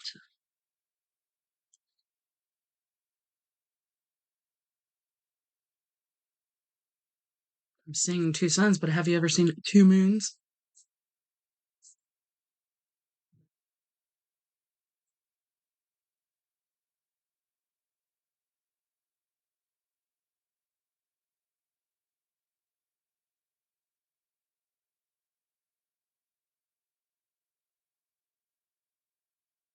I was talking about this last night, too. It's not even hot yet.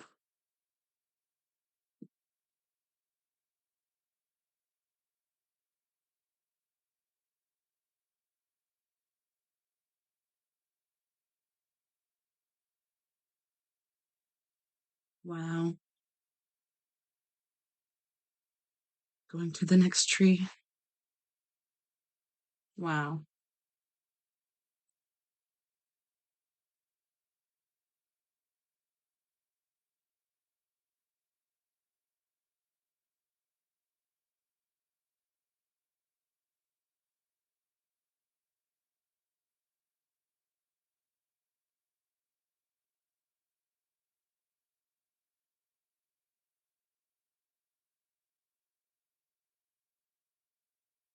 What is that?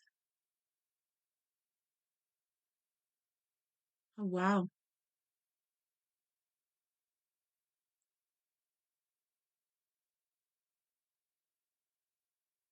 I wonder what kind of bugs.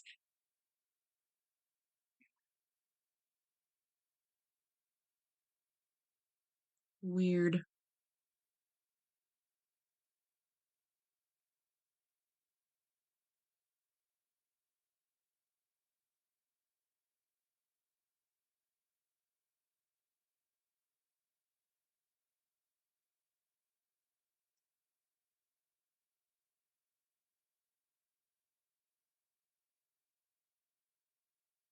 So weird.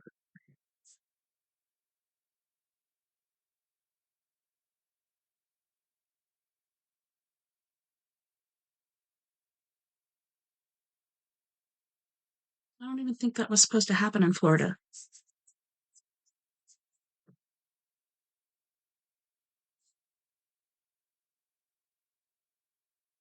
Thanks, Bill Gates.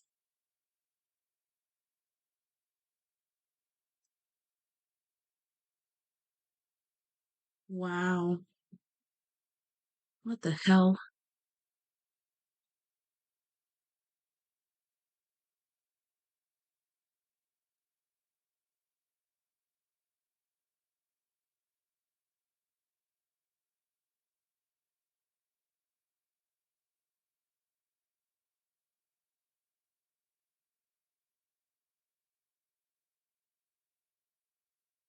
Baltimore.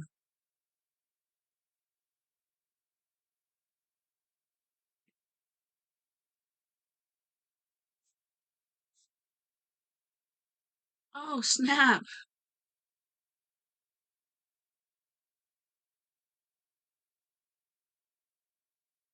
Wow.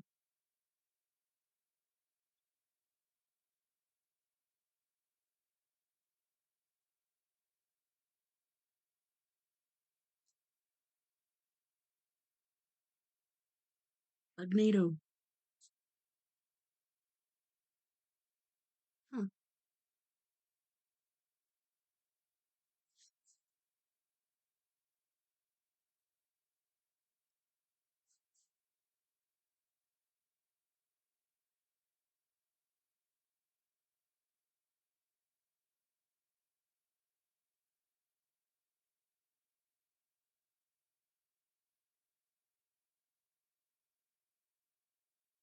This is freaking amazing.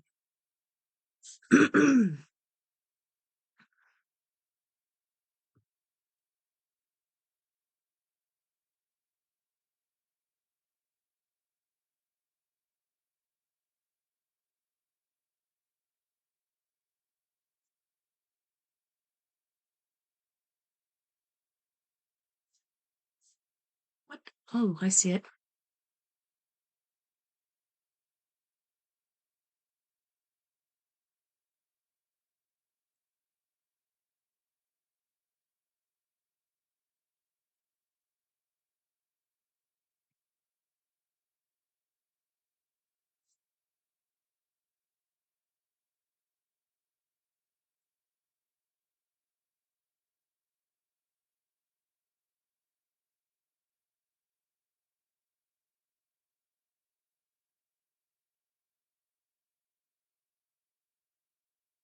Hmm. I'm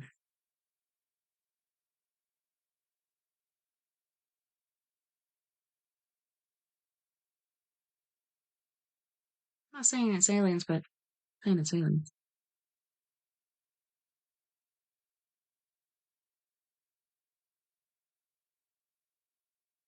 Oh, wow.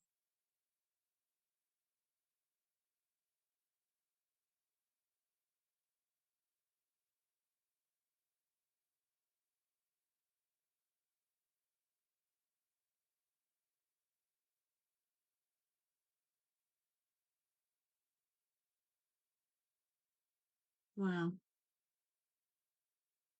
I have no clue.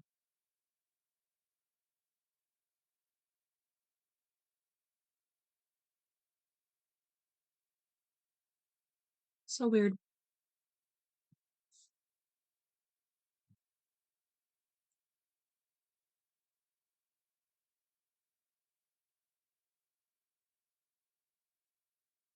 Oh, What? Ruby's on the floor outside. I don't think she's sleeping because I don't see her stomach They were moving just, up and down. yeah, they were just out there fighting. So, That was probably Bean and Hurt.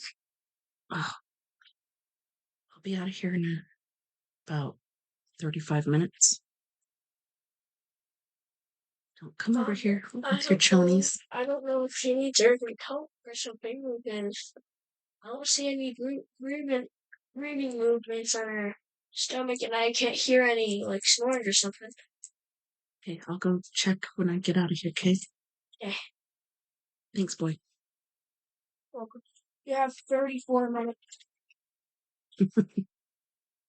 Boy says I have 34 minutes.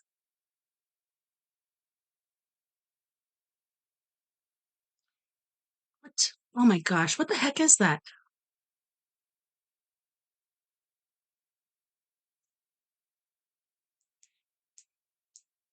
What the heck? There was something else at his work too. I thought this was the video. I haven't seen this one yet. This is crazy. What the hell is that? Gross. Hmm.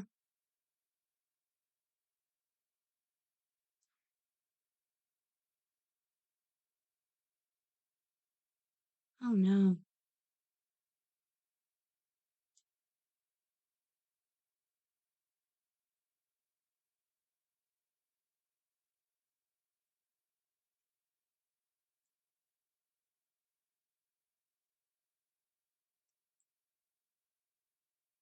What the heck is that?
Creeper.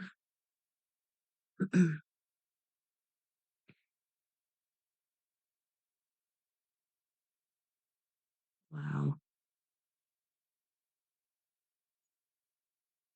Can't believe he didn't see that.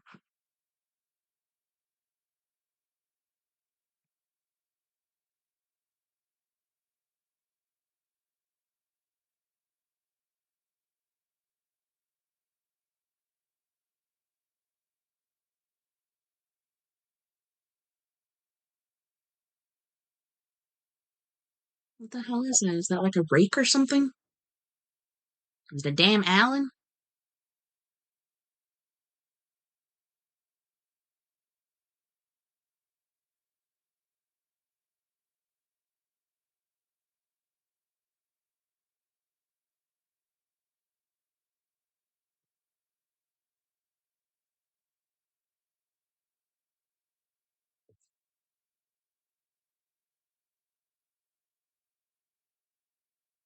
What the heck?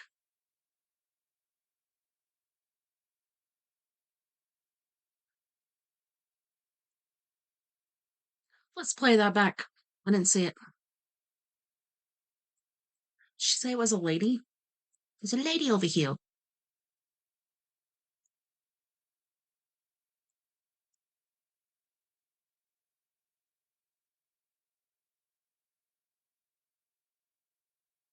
Sorry about the internet. I have Century Stink.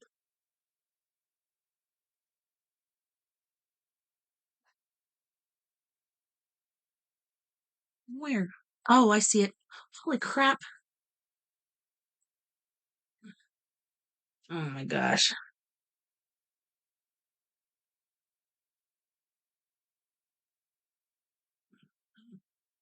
Creepy. It's how the skinwalker I saw looked was long arms, extended fingers. Like extended.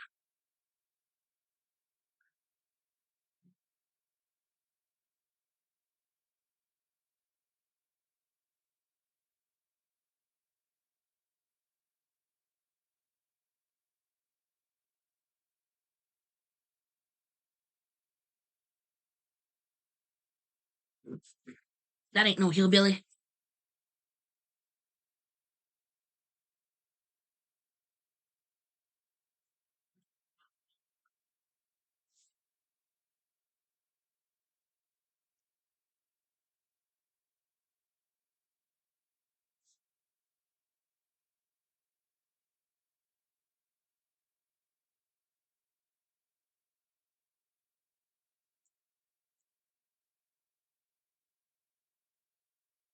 Wow.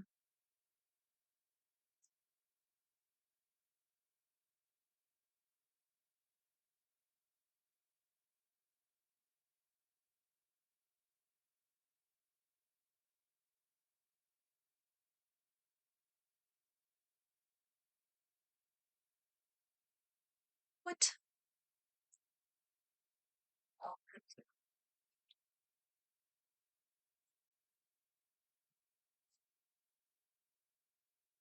Mm-hmm.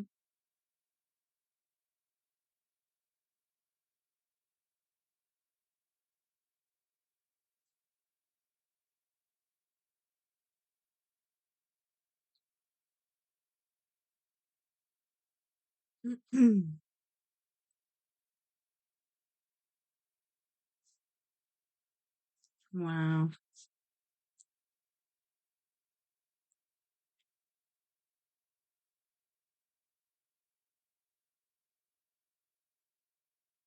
Freaking weird.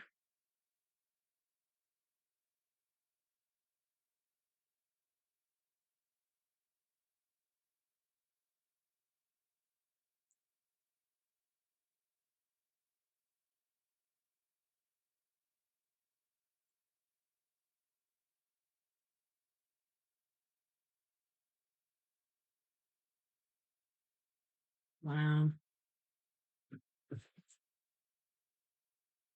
What the heck is that? What the hell? Oh my gosh.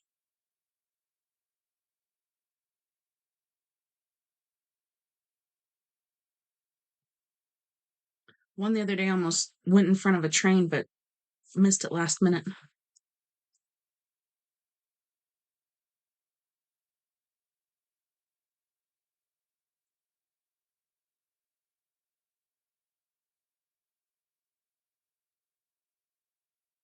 Hmm.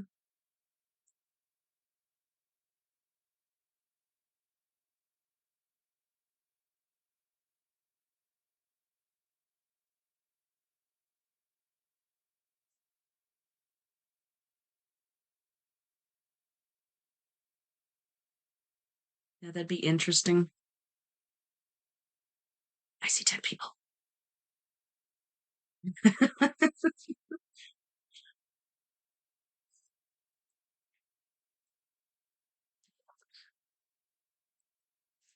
Mm.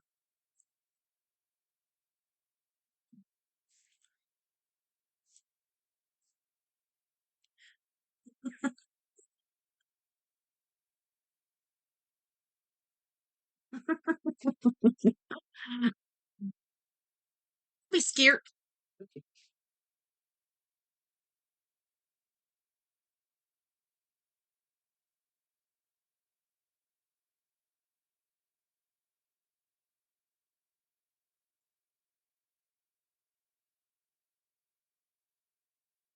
I don't think so. What? Yeah. See, that one would make sense.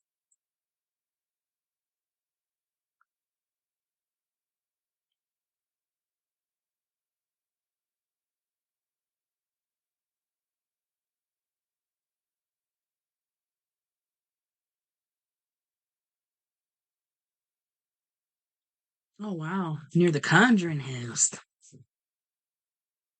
I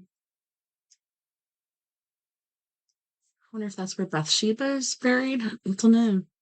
It's so creepy.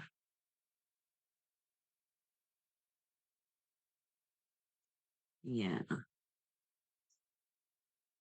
I saw one of these too where they were picking this up and then they left, and as they were going down the highway, one of these figures was just following them the whole time.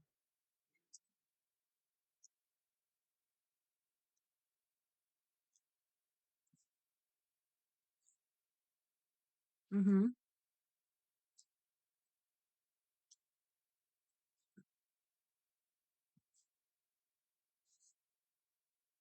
Oh no. Why would you do that?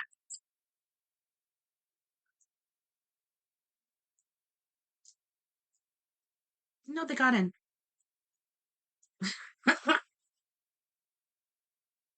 No.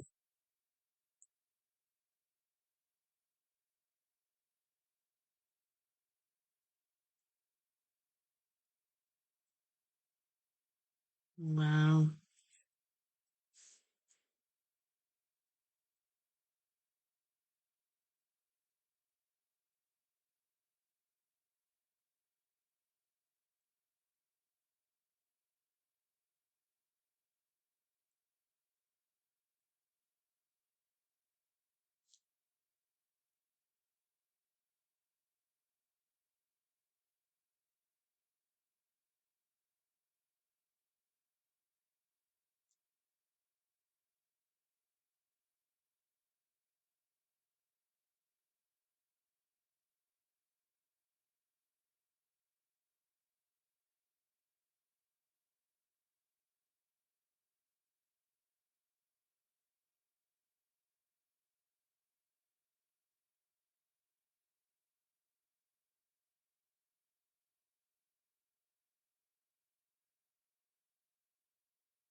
Oh wow. That is beautiful. Wow.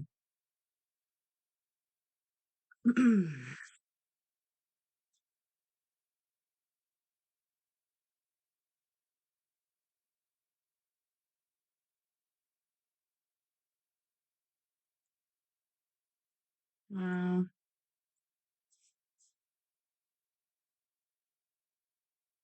That wasn't the win for sure.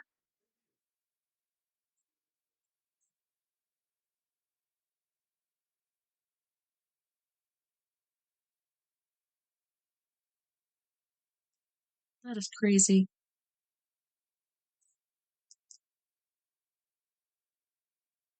Well, it looks like even the bark's knocked off.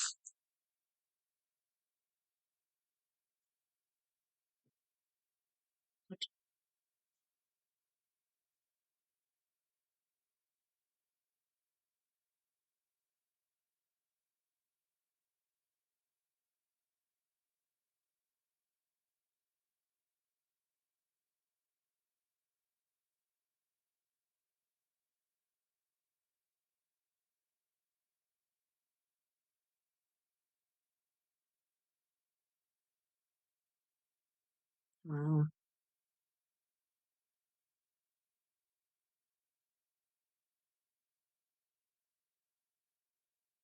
That's crazy.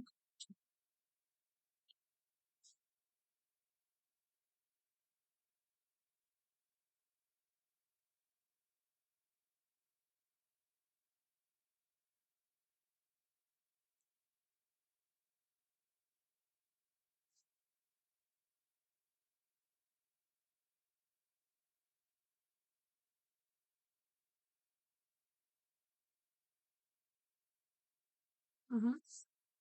For sure.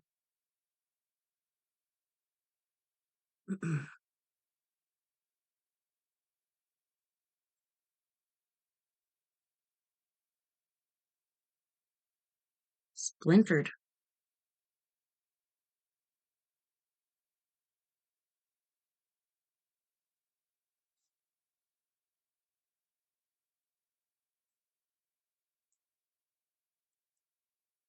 Nope.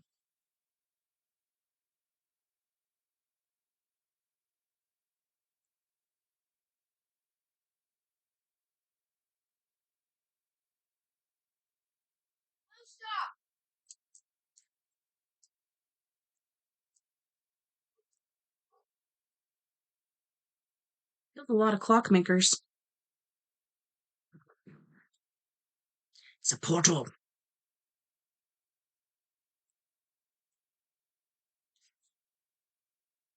Realm.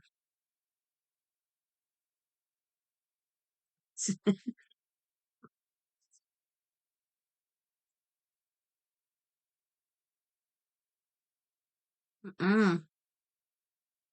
Don't do it. Oh, wow.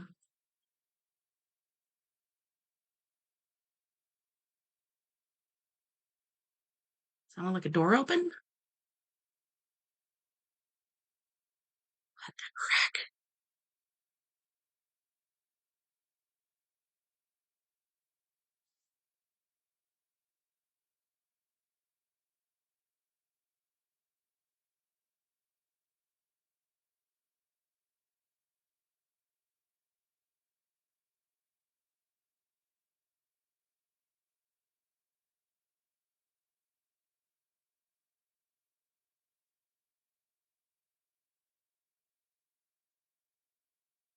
What?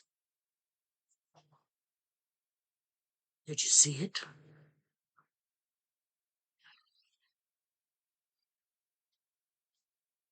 Uh-uh. Uh-uh, honey boo boo child. Creeper.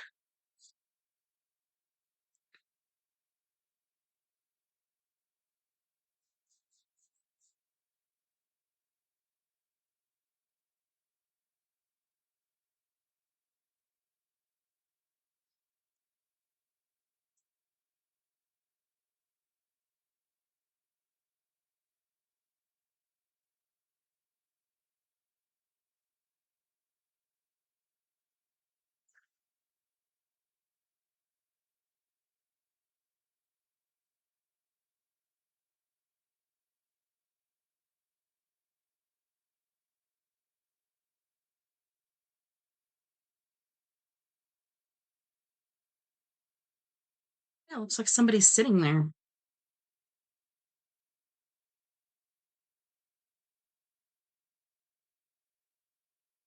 She's so calm about it.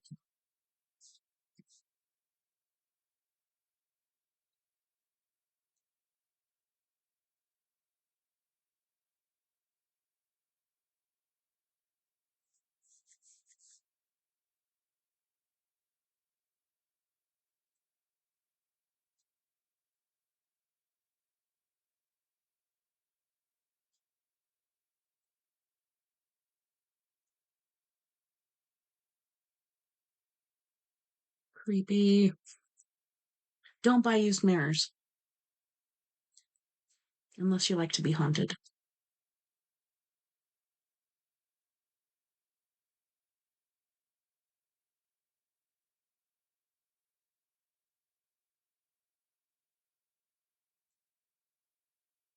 Ruh-roh.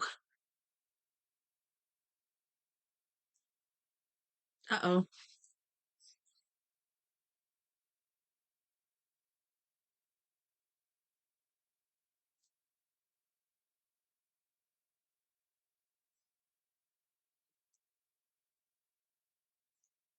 Freaking creepy. Did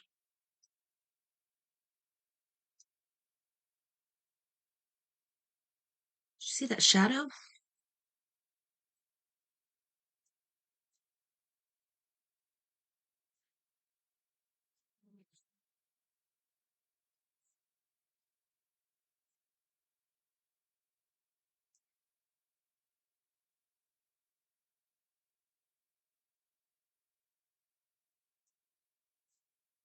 I'd say.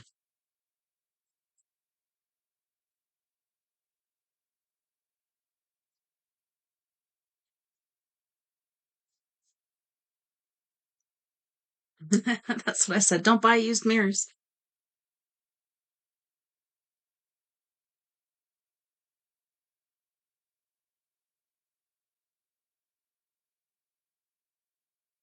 And this is the same chip? Uh-oh.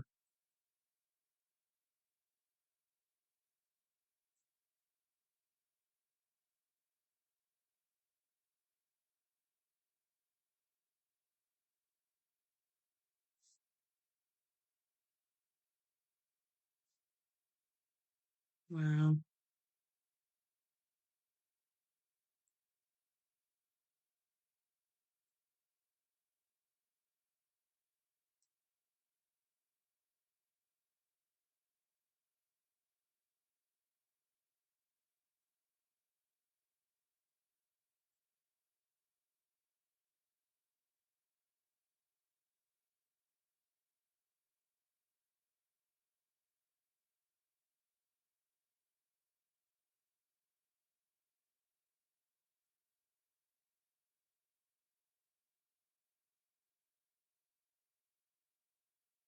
Mm-hmm.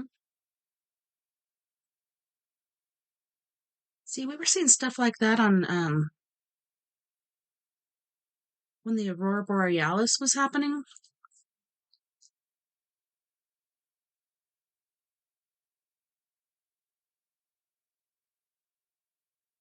Wow.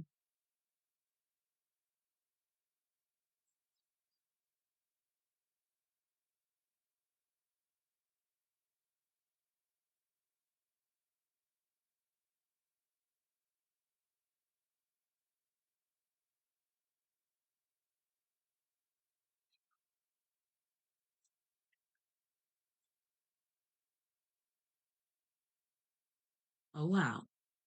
What the heck?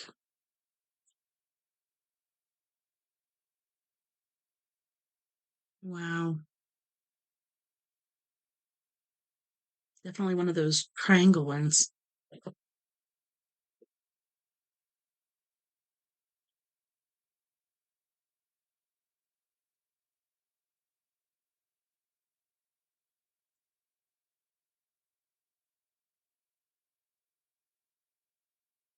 What?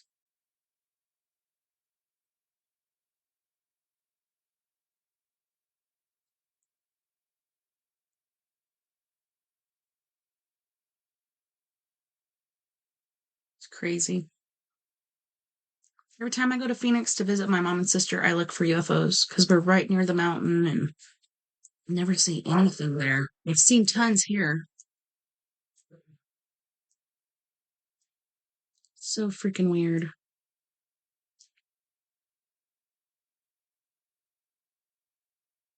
Those are alien orbs.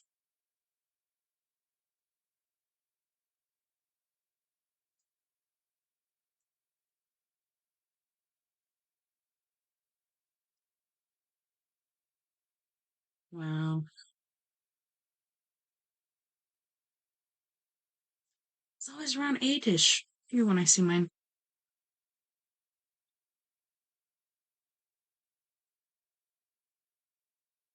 Did it just turn into one or what? Just blinked out.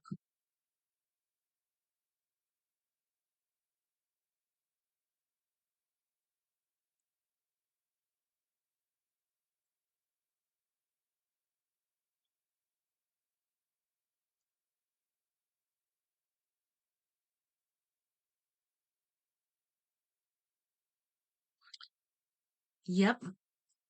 I saw that down in Mexico too. There was an orb thing flying around and then a helicopter came and chased it off.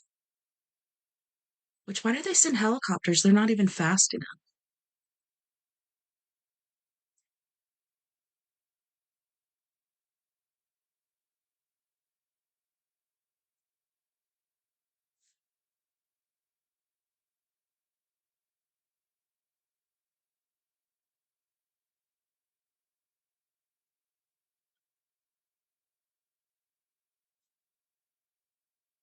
Oh, wow.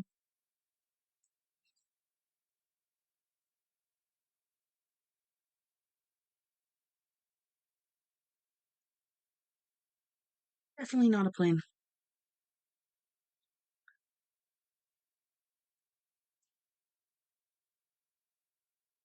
It's like a freaking portal or something. Definitely not SpaceX, even though that looks pretty trippy.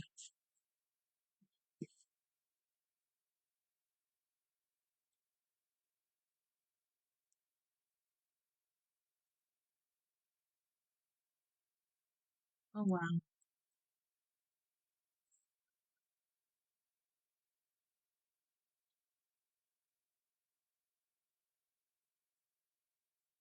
Blah, blah.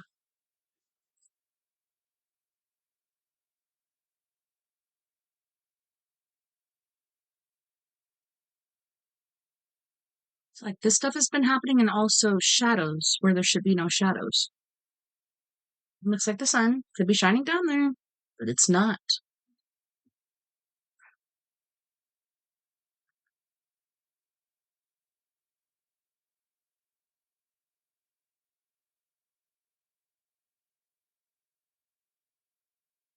It's coming from above or below.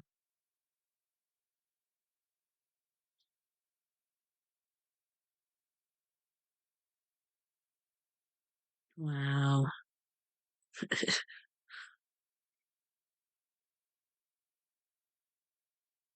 Wow, yeah. There's the sun over there. It makes no sense.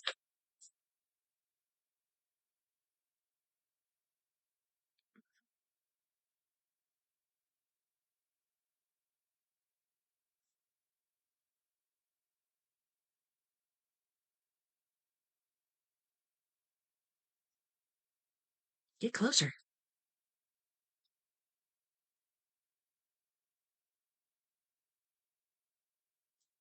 Nope. Mm-hmm.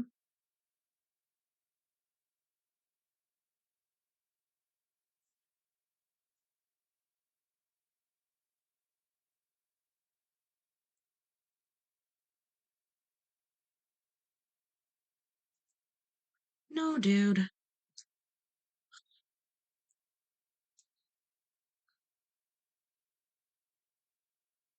Mm, no.